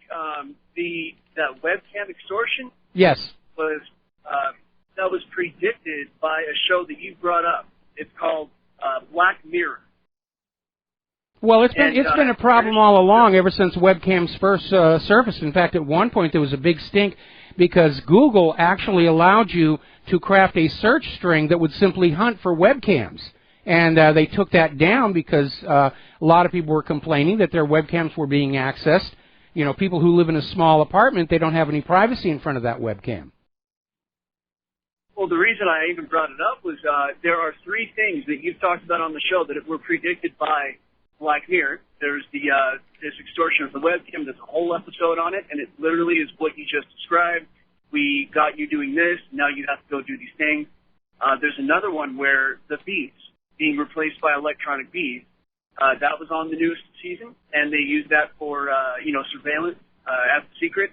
And the third is one that you brought up about a month or 2 ago, where they're going to start using social media to rate you and use those ratings, whether or not you get a job or not. And all 3 of those things are on the most recent season of Black Mirror.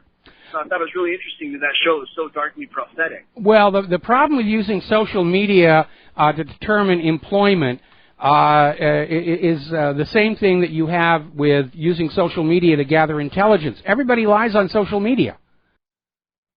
I mean, that's just absolutely what's out there. I wouldn't trust anything that was collected on somebody based on social media.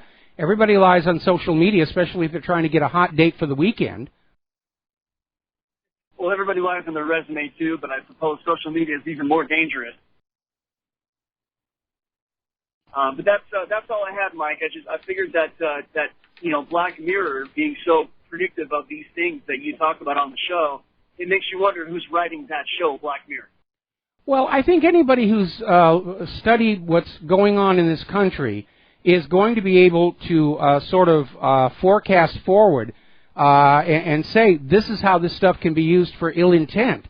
And once you realize that there are a lot of people out there in the world of politics or corporations or religion who are bad people, you begin to understand how any new technology can be exploited for nefarious purposes. It's not that difficult to do.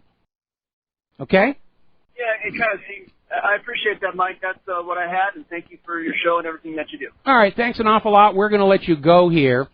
Now, apparently Gmail and Yahoo Mail accounts have been hacked yet again. Last week we were talking about this scam where you were getting an email that looks like it's from Gmail saying we need to validate and do, and it was a scam. And we knew it was a scam because Claire got one on her Android cell phone for a Gmail account which, to our knowledge, she does not actually have. Or if she's ever had it, she's never used it.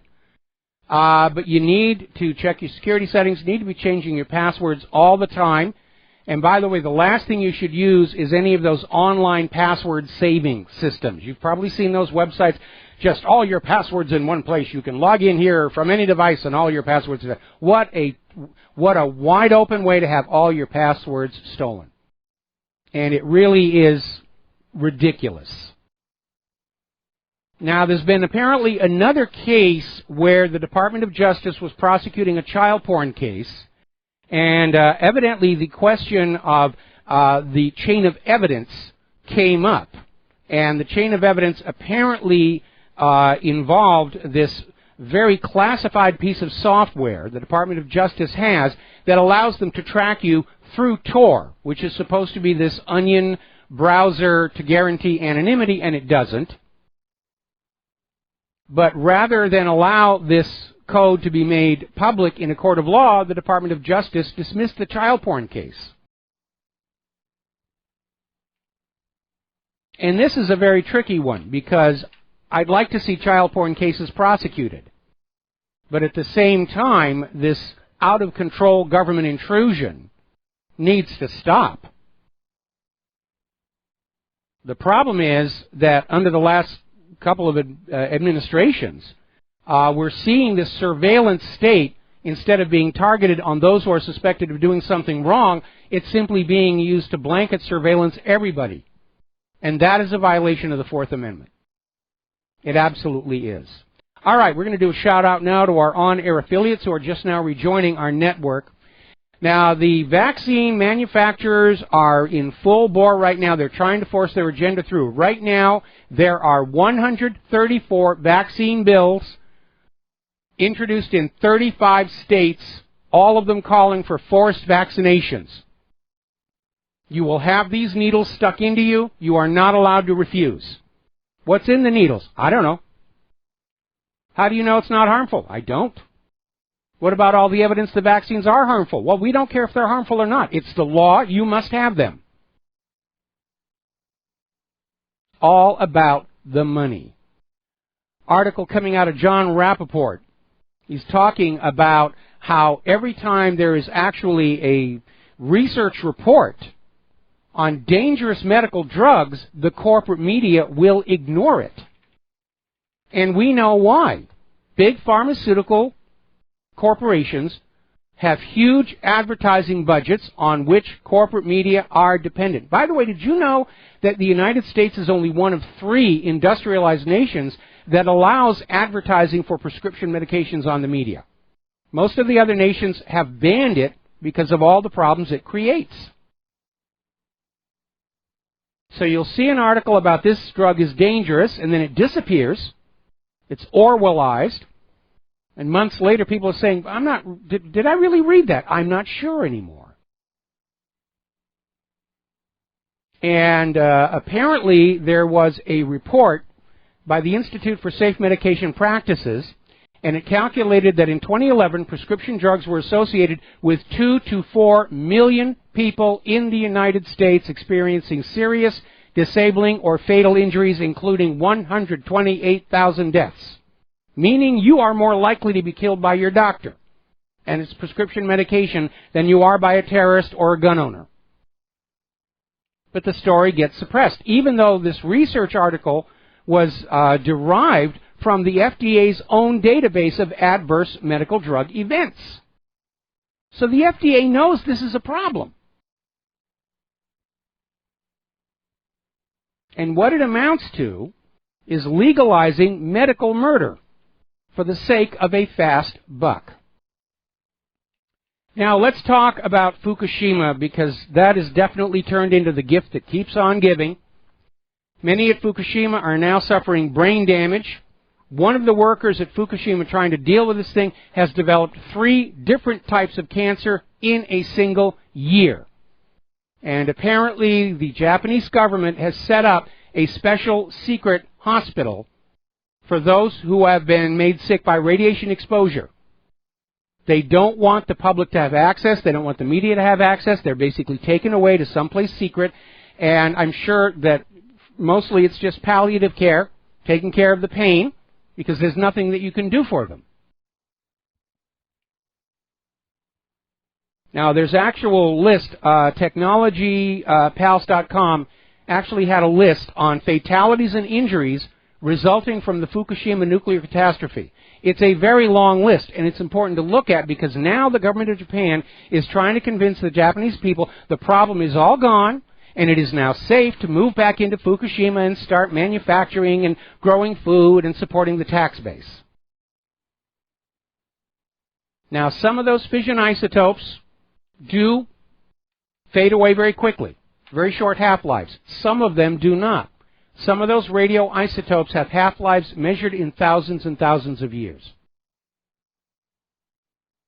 Now, over at NN News, they have an article about this strange illness that seems to be sweeping all over the U.S. West Coast for all kinds of sea life. This particular article is talking about sea lions and how they are simply dying of this yellow cancerous tissue all over their insides. They're dying at alarming rates.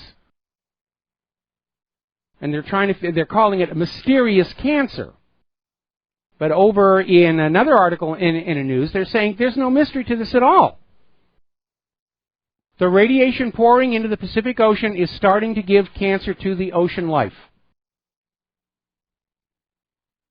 Because at least 3 of those reactor cores have melted into the ground, they're undergoing spontaneous fission, and it's flowing into the ocean. They cannot stop it. It's an ugly, ugly situation. All right, we're going to go ahead and open up the phone lines now. 800-313-9443. And again, let's see here. The U.S. is ramping up the bombing campaign in Yemen to teach those people of Yemen you're not allowed to run your own country anymore. You will accept your U.S. puppet ruler here. And it's really getting... I'm seeing all the stuff pouring on in about Barack Obama. Story out of 12160. List of 78 laws Obama broke as president. I would emphasize that we know of. That we know of. More feedback on Loretta Lynch calling for blood and death in the streets. Former Bush Attorney General is saying that Trump is likely right about the surveillance. It does happen. It's going on here. And apparently Senator Grassley is launching an investigation into the FBI itself over its agreement to pay Christopher Steele. Now, Christopher Steele is the former British spy who cooked up this dossier about Donald Trump that was all over the media, and McCain gave it to the FBI and said, see, there's a link between Trump and Russia, and in it, it was claimed that Donald Trump and 2 prostitutes vandalized the presidential suite at the hotel in Moscow. And there's, again, nothing to support it. Complete fabrication. No evidence. It's simply Christopher Steele's assertion. And he was hired by a group of people who were funded by leftists, by Democrats, by liberals, to come up with this dodgy dossier to try and tarnish Trump with. And here's the really scandalous part. His agreement with his funders ended at a certain point, at which point the FBI came on in and said, we'll take over your paycheck. Now, knowing that this gentleman was producing unreliable information, to put it delicately and politely, it's a legitimate question for Senator Grassley to be asking, why is the FBI supporting this obvious propagandist disinformationalist? And again, I'm beginning to think that Donald Trump did err in keeping James Comey on as head of the FBI. Comey is clearly not his friend, especially with the revelation that Comey has gone to the Department of Justice to try and get them to reject the suggestion that Barack Obama was tapping Donald Trump's campaign, even though one of Obama's own staffers has now confirmed that.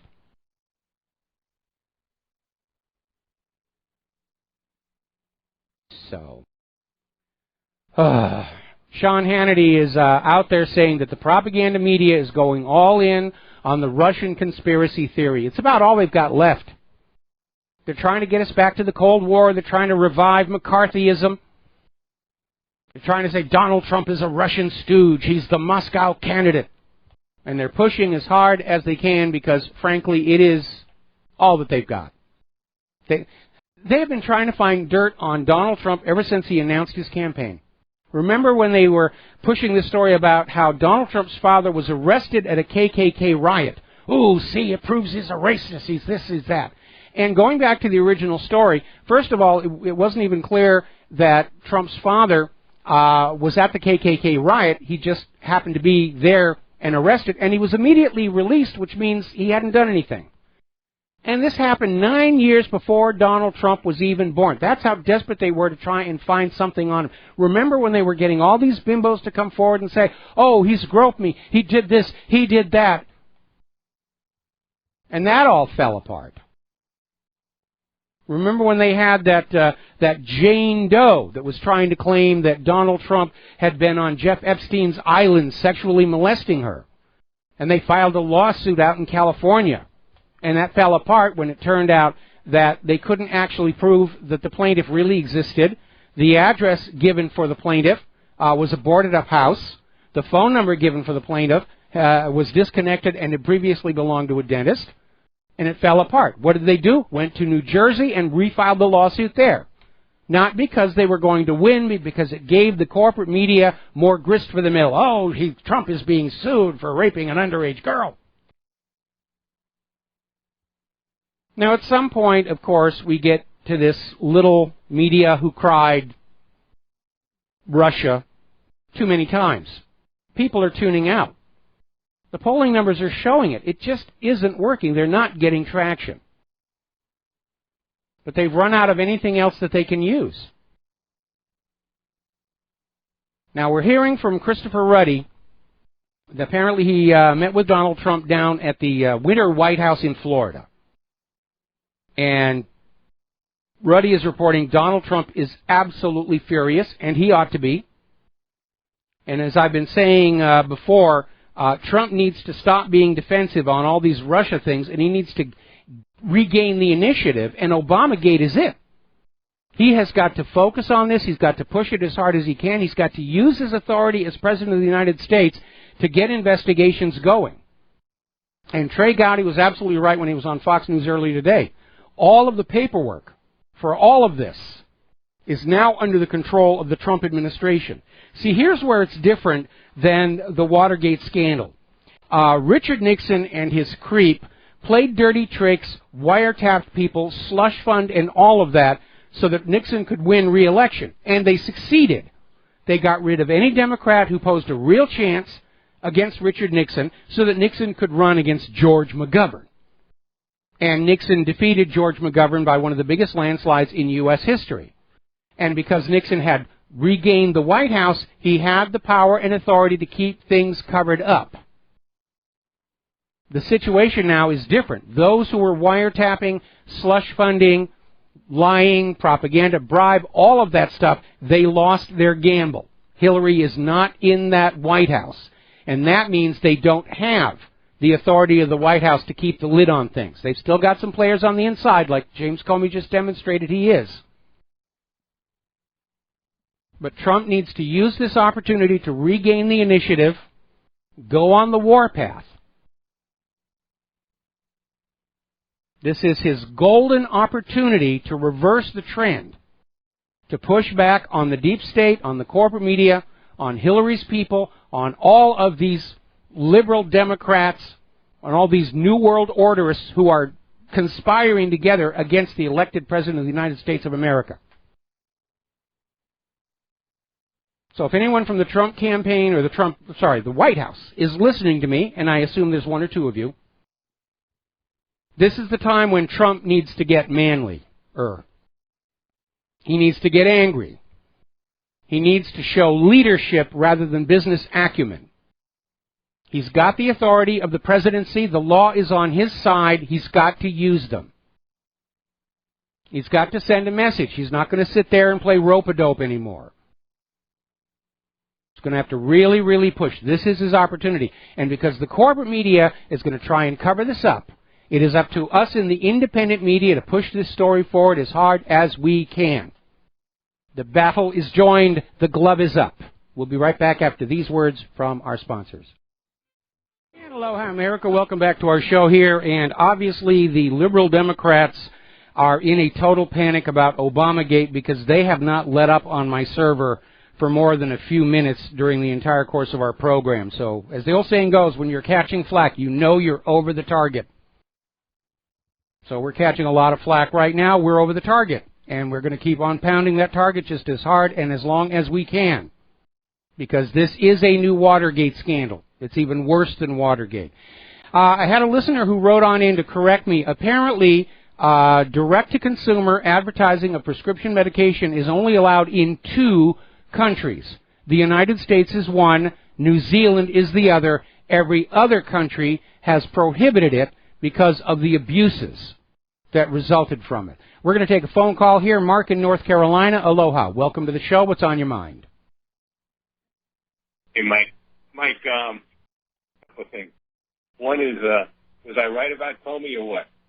Yes, you were right about Comey. You were right about Comey. He has shown his true colors by trying to intervene with the Department of Justice. I mean, if Obamagate, breaks into the court system, he's looking at obstruction of justice charge. Absolutely. That's my next point.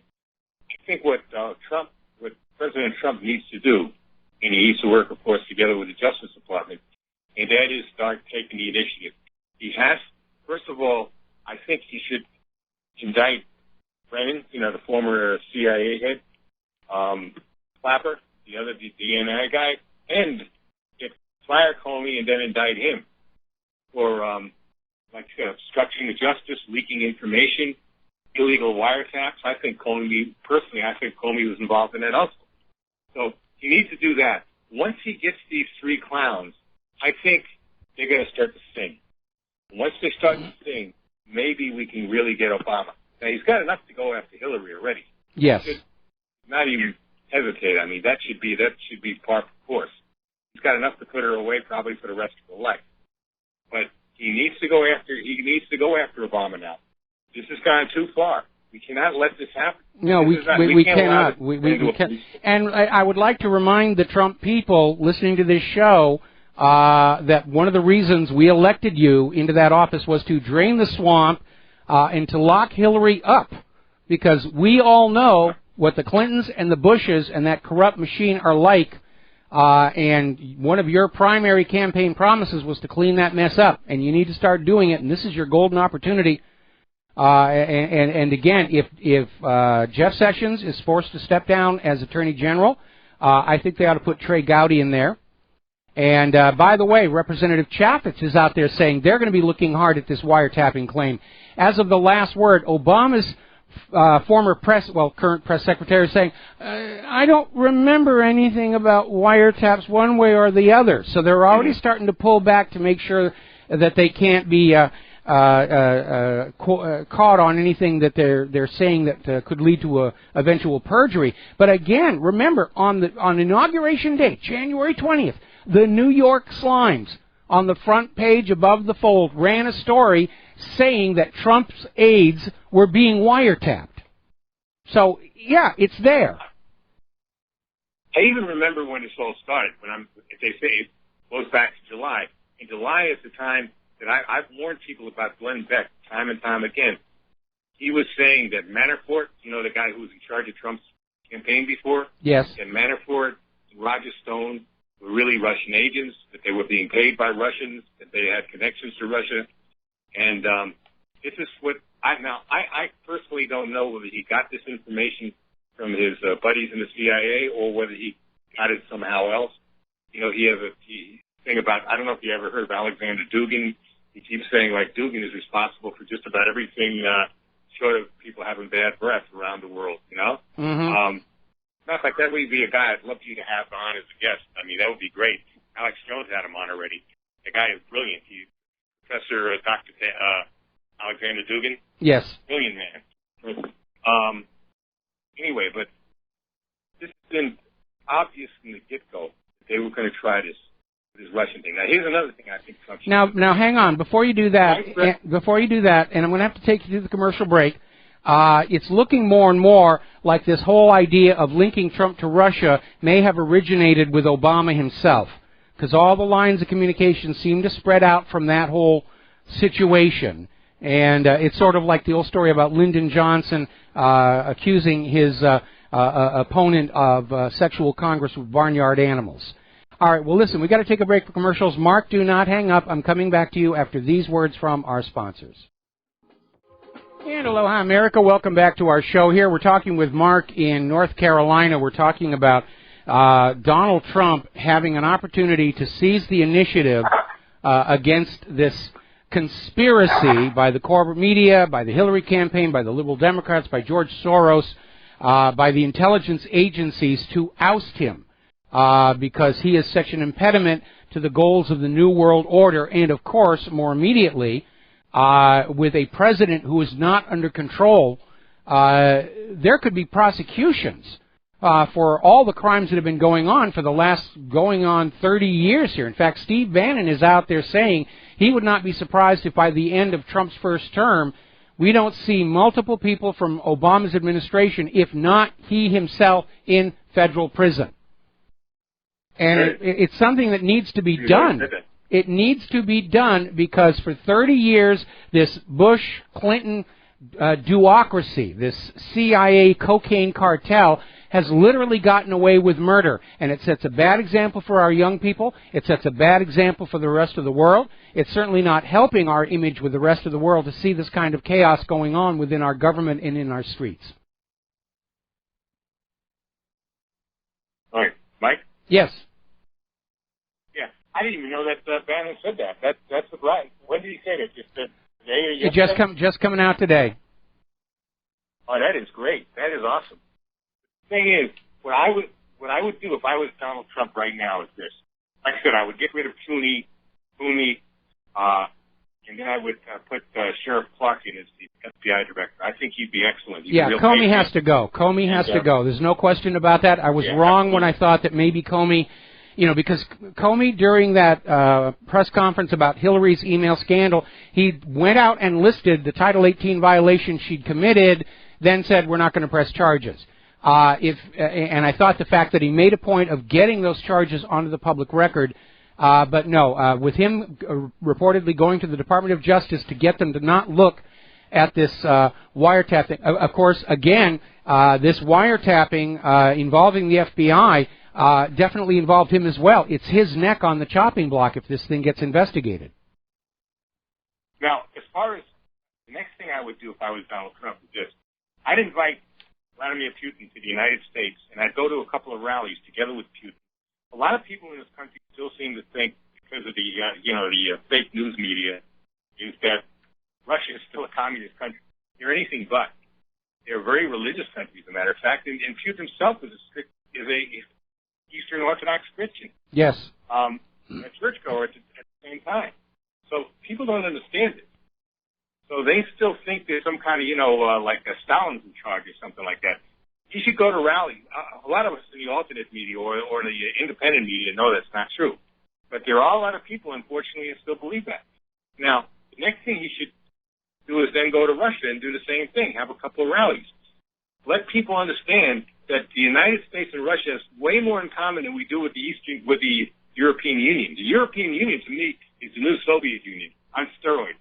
They're in a lot of ways even worse because they're literally trying to destroy their own countries. They're literally just trying to destroy Europe for the New World Order. At least in the old Soviet Union, they weren't trying to destroy Russia. They really meant, I guess they meant some kind of well for it, but it didn't work very well. At least not towards the end.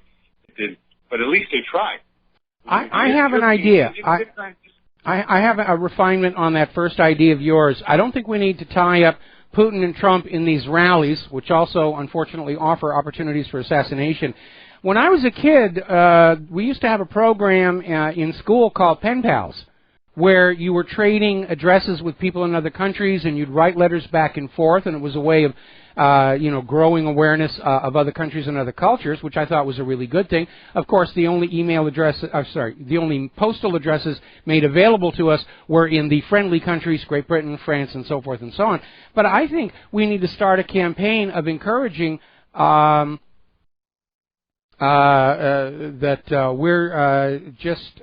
hang just a second. I'm responding to a comment from our control room. I think the other issue here is that we just need to start a campaign encouraging everybody in America to simply track down somebody in Russia on social media and extend a personal contact and say, hi, I want to know what life is really like around you and what you think and what you do. Because I've had a lot of people... I have a lot of people in Russia who email me all the time. We have dialogues going all the time. And it absolutely puts the lie to all of this Russia bashing we're seeing in the corporate media. We need to get that started as a new fashion trend of Russian email buddies, Russian social media buddies, so we actually get to see the pictures and what their life is really like. And that will do far more to undermine the corporate media propaganda about Russia than Donald Trump and Vladimir Putin hitting the stage together. Yeah, I have both Russian and Syrian friends on Facebook. And plus I get Syrian Republic on my Facebook also. And it puts a complete lie to the fact that Assad, the other guy, is a bad guy. And if you ever notice, even people who don't want us to get involved in Syria always have to put in a little aside. We know that Assad is a bad guy, but we know that Putin is a bad guy, but no, neither of them are bad guys. Both of them are trying to. One has already taken Russia and actually saved it, made it like, you could say Russia made Russia great again. The other is trying to save Syria from a bunch of Islamic terrorists that actually was supported by the West, by the United States and other parts of the West, of Saudi Arabia, Israel, and who knows who else. So people got to understand that. We are being lied to. That's why I say the fake media. That's what it really is. The whole so-called mainstream media, fake stream media, is nothing but lies. All you get out of it. You don't get anything else. You don't have real reporters. You don't have people that go to Syria and find out what's going on, like you do, like RT sends people there putting their lives on the line, find out what's really going on in Syria, what's really going on in Ukraine. You just don't have that. This country, the media is totally, should I say, not living up to what our founding fathers wanted the news media to be, or the news, at the time, the newspapers to be. You're absolutely right about that. I mean, the reason, there was a little bit of a bargain. The reason the First Amendment guarantees right to freedom of speech and freedom of the press carried with it an obligation for the press to act as a watchdog on the abuses of government. And corporate media still likes to pretend that that's what their job is, but very obviously we can see with our own eyes, and that is not the case. They've become completely co-opted by the intelligence agencies. Literally, what the U.S. government has done has privatized the Ministry of Propaganda, and it's now called CNN, MSNBC, and so forth. I was just, the other day I was at the gym, and Fox News is on there, working out, and they had some guy, I think his name was Mark Dubowitz, something like that. He's being interviewed by one of the, airheads, one of the airheads at Fox there. And he was giving his opinion about how terrible Syria is, how bad Iran is, how Russia is pushing all of this, and Russia's bad, this and that, blah, blah, blah, blah, blah. Nothing out of it. The reporter just went right along, didn't question him, just went along with it like it was fact. Yes. I looked up the guy later on. I looked him up, on my iPhone, and I found out this guy is your typical neocon. He belongs to something. Anytime you see something for democracy, usually anything but democracy, democratic. Well, the corporate media is going to make a star of anybody who will support the agenda. They are pushing. There was that huge embarrassment where apparently I forget which of the news networks had it, but they had this guy who'd been on their network for years, claiming to be former CIA and an expert on all this stuff, and the guy turned out to be a complete phony and a fake, and they never checked him out because he was saying all the things they wanted to hear. Oh, yeah, I remember that. You know who I noticed is not on the media anymore, though I seen him on YouTube the other day, is, I forgot his name now. The guy has a real heavy-duty Midwest accent there. Sometimes doesn't exactly go along with the Zionist line about the Middle East and all that, and he thinks we should stay out of it. I forget his name now. I think you probably know who I'm talking about. No, it's not ringing a bell here. Anyway, listen. Mark, I'm going to let you go here because we got 3 more calls. We're running out of time on the show today. So let's switch over to Sherry in Texas. Aloha, Sherry. Welcome to the show. What's on your mind? Aloha, Mike. Listen, I think Trump is aware of the importance of timing as to when he should act on something and to stop these attacks. Stuff about Hillary. He had mentioned he wants to leave it to the authorities. But as to when he takes action, I think he'll be advised or he'll just say go. And, I think he's holding back. I think there's stuff he knows, but he's holding back until the right time. See, right now the media's been shooting itself in the foot a lot, and they're going to mess up on this Obama Gate thing. And it's really good for him to push on that. Now, there was a lady, I'm terrible with the names as usual, the justice that was interviewed, and she said that I don't have any information at this time, but President Obama is right to not say anything now so we can be free to do our job. Because this has to be an investigation. Here's the problem. The FBI already found evidence of Hillary's Title 18 violations. They could just go on those and not investigate any further. The issue of timing, you are correct. Hillary can be put off into the distance a little bit. But there is absolutely no question that Trump needs to move on Obamagate and the wiretapping right now and not give the corporate media time to pre-spin it against him, as they're already trying to do, and certainly not give Obama's holdovers in the government time to shred the available evidence. Yeah. My personal feelings about Hillary, kind of like my own little thoughts on it, the significance of when someone's behind the 8-ball how did that expression come into play? Is it because it's the last ball you hit in a game of pool? Well, or something, the last when you try to pocket? Well, basically the idea is if your cue ball is behind the 8-ball, it's hard to make a play because of the risk the 8-ball will go into a pocket without being the last ball and you will lose the game. So that's where that came from. Okay, because I saw that 8-ball with Hillary, and I think they have to make sure they're doing the right thing, and that might mean doing a lot of prep work first or something. But I also, those paddles, those old paddles where the ball is tethered to the paddle, and I think it's called a paddle board, and every time you hit it, the ball comes back and you can hit it again. Yes. See, I see this around Hillary. I know this sounds weird, take it for whatever it's worth, but I don't think she's ever going to be free again. She may talk like she wants to run for mayor and all this, but it's just she's bouncing out there, and she's going to come back and they're going to whack her again. So I think I don't see her married for a long time here either, and she just sort of symbolizes a faded flower to me. Well, I don't think Hillary and Bill Clinton, in terms of their actual living arrangements, have been married for a very, very long time.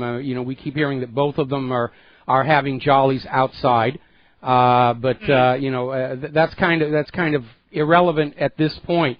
But Hillary is obsessed with power and any way to get it. Just like you can have people who are money junkies, you can have people who are power junkies, and the two very often overlap tremendously, which seems to definitely be the case here. But getting on back to the point here, last week I was saying Donald Trump has to stop being defensive and regain the initiative. Now he's got the chance to do it. And I strongly urge anybody from the White House who's listening to this program, you tell Trump he's got to get in the saddle and, kick the stirrups in and just start charging forward right now on this, because if he lets this sit, the corporate media will spin this against him. And scream that this is just a sign of Trump's desperation to distract from the Russia deal and a bunch of other nonsense. So he's got an opening here. He's got to seize this opportunity or it's going to escape him. And I think he knows that, and that may be why he didn't say much about some of the other things, too, or take action as quickly as some people would like. I think he was waiting for the time to be right, because this is a big one. This is a big one. It's a big opportunity. I think the problem is that Trump has been defensive for his term in office so far, and he doesn't have the latitude to move forward on a lot of these agendas because the establishment keeps throwing all these mud balls at him. Now he's got a chance to break out and get in front, and he's got to seize it. It's a do-or-die situation here. If he does not seize this opportunity and move forward with it, then the establishment is going to get him back on the defensive, and they will bury him. Well, the thing is, they're messing up, though, because, like, on PBS, when that justice made her statement, they completely cut off everything she said beyond, I don't have any information at this time. Bingo, she was off. Mm-hmm. And I thought, here they are, later on in the show, they're showing all these oldies but goodies and things that the older generation likes, the baby boomers, and they're asking for our money to support the station. This is so ridiculous. It just shows you that America is not for the people right now. It's for profit, and they're asking for it, and yet they won't let this woman make a very important statement that this does need to be prosecuted and confirm that. They just cut her off when the PBS had their news hour. PBS is just as controlled as CIA or NBC or MSNBC. Yeah. I mean, let's face it, if you're going to have the CIA's Operation Mockingbird take over control of all the TV news and all the news media and magazines, they're not going to leave one out there untouched that people are going to be drawn to because they still appear to be accurate. So, of course, PBS is compromised. Yeah, it is, and it's sad because I like TV that doesn't have a bunch of commercials in it, but I can't, I used to in the past support it, but I just can't justify it when they cut her off like that. And if they didn't do that on NBC, they gave the whole statement. No. So they're even worse than the others, Oh, so they don't hide the fact that they're liberal. They don't even hide the fact that they're liberal. Sherry, I'm going to let you go. We're running out of time. I'm going to start with Tom in Florida. Tom, I may have to take you through the commercial break. What's on your mind? Yeah, Michael. First off, that lady, the last lady there, let her know when it's called scratchy. When you hit the 8 ball and the cue ball goes in, it's called a scratch. And if you want to be a good football player, you got to learn to do a lot of English. You need to learn how to use the English control the rock. Yeah. Anyway, getting back to what I want to talk about is Barry Soetoro, Hussein Obama couldn't do what Donald Trump's done. In 1 week, they haven't had a murder or shooting in Chicago. In 1 week's time, in the city of Chicago, where Michelle Obama's from. That's number one. I do want to talk about this, Michael. It's very important. I don't know if you ever got to see the 1996 Cambridge speech of Barack Hussein Obama when he's speaking in Cambridge. Have you ever seen that video? No, I haven't. You have to actually see this video to believe it. It's at the Cambridge University. He's talking about Frank, which was Frank Marshall Davis, probably the biggest communist in the United States in 1988. Yeah, and Obama's real biological father. All right, Tom, got to let you go. Got to take a break for commercials. Back with our last phone call and our last segment of the program after these few words. And aloha, America. Welcome back to our show here. Last segment of our program this Monday. Patrick in Wisconsin, what is on your mind today? Hello, I noticed, actually, aloha, Michael.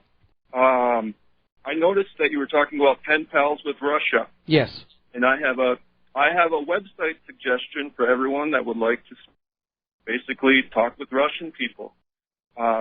It's called conversationexchange.com. And there, it's basically learners of languages go there to basically swap languages. So you practice Russian if you want to learn Russian, and you help them with English. Okay, I'm looking at it. I'm looking at it now, but it says native speakers living in your area.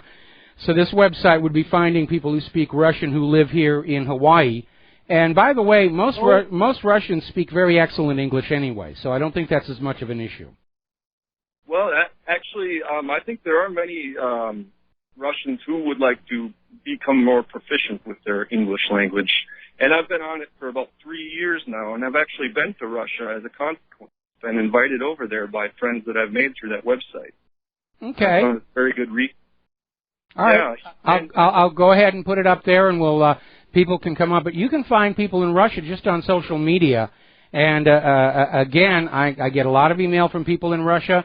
They speak and write excellent English. And I remember when I got snowed in at the Frankfurt airport with that Aeroflot crew. They all spoke excellent English because English is still the language of international air travel. And most Europeans and Russians have much better language skills than Americans. in terms of knowing more than one language.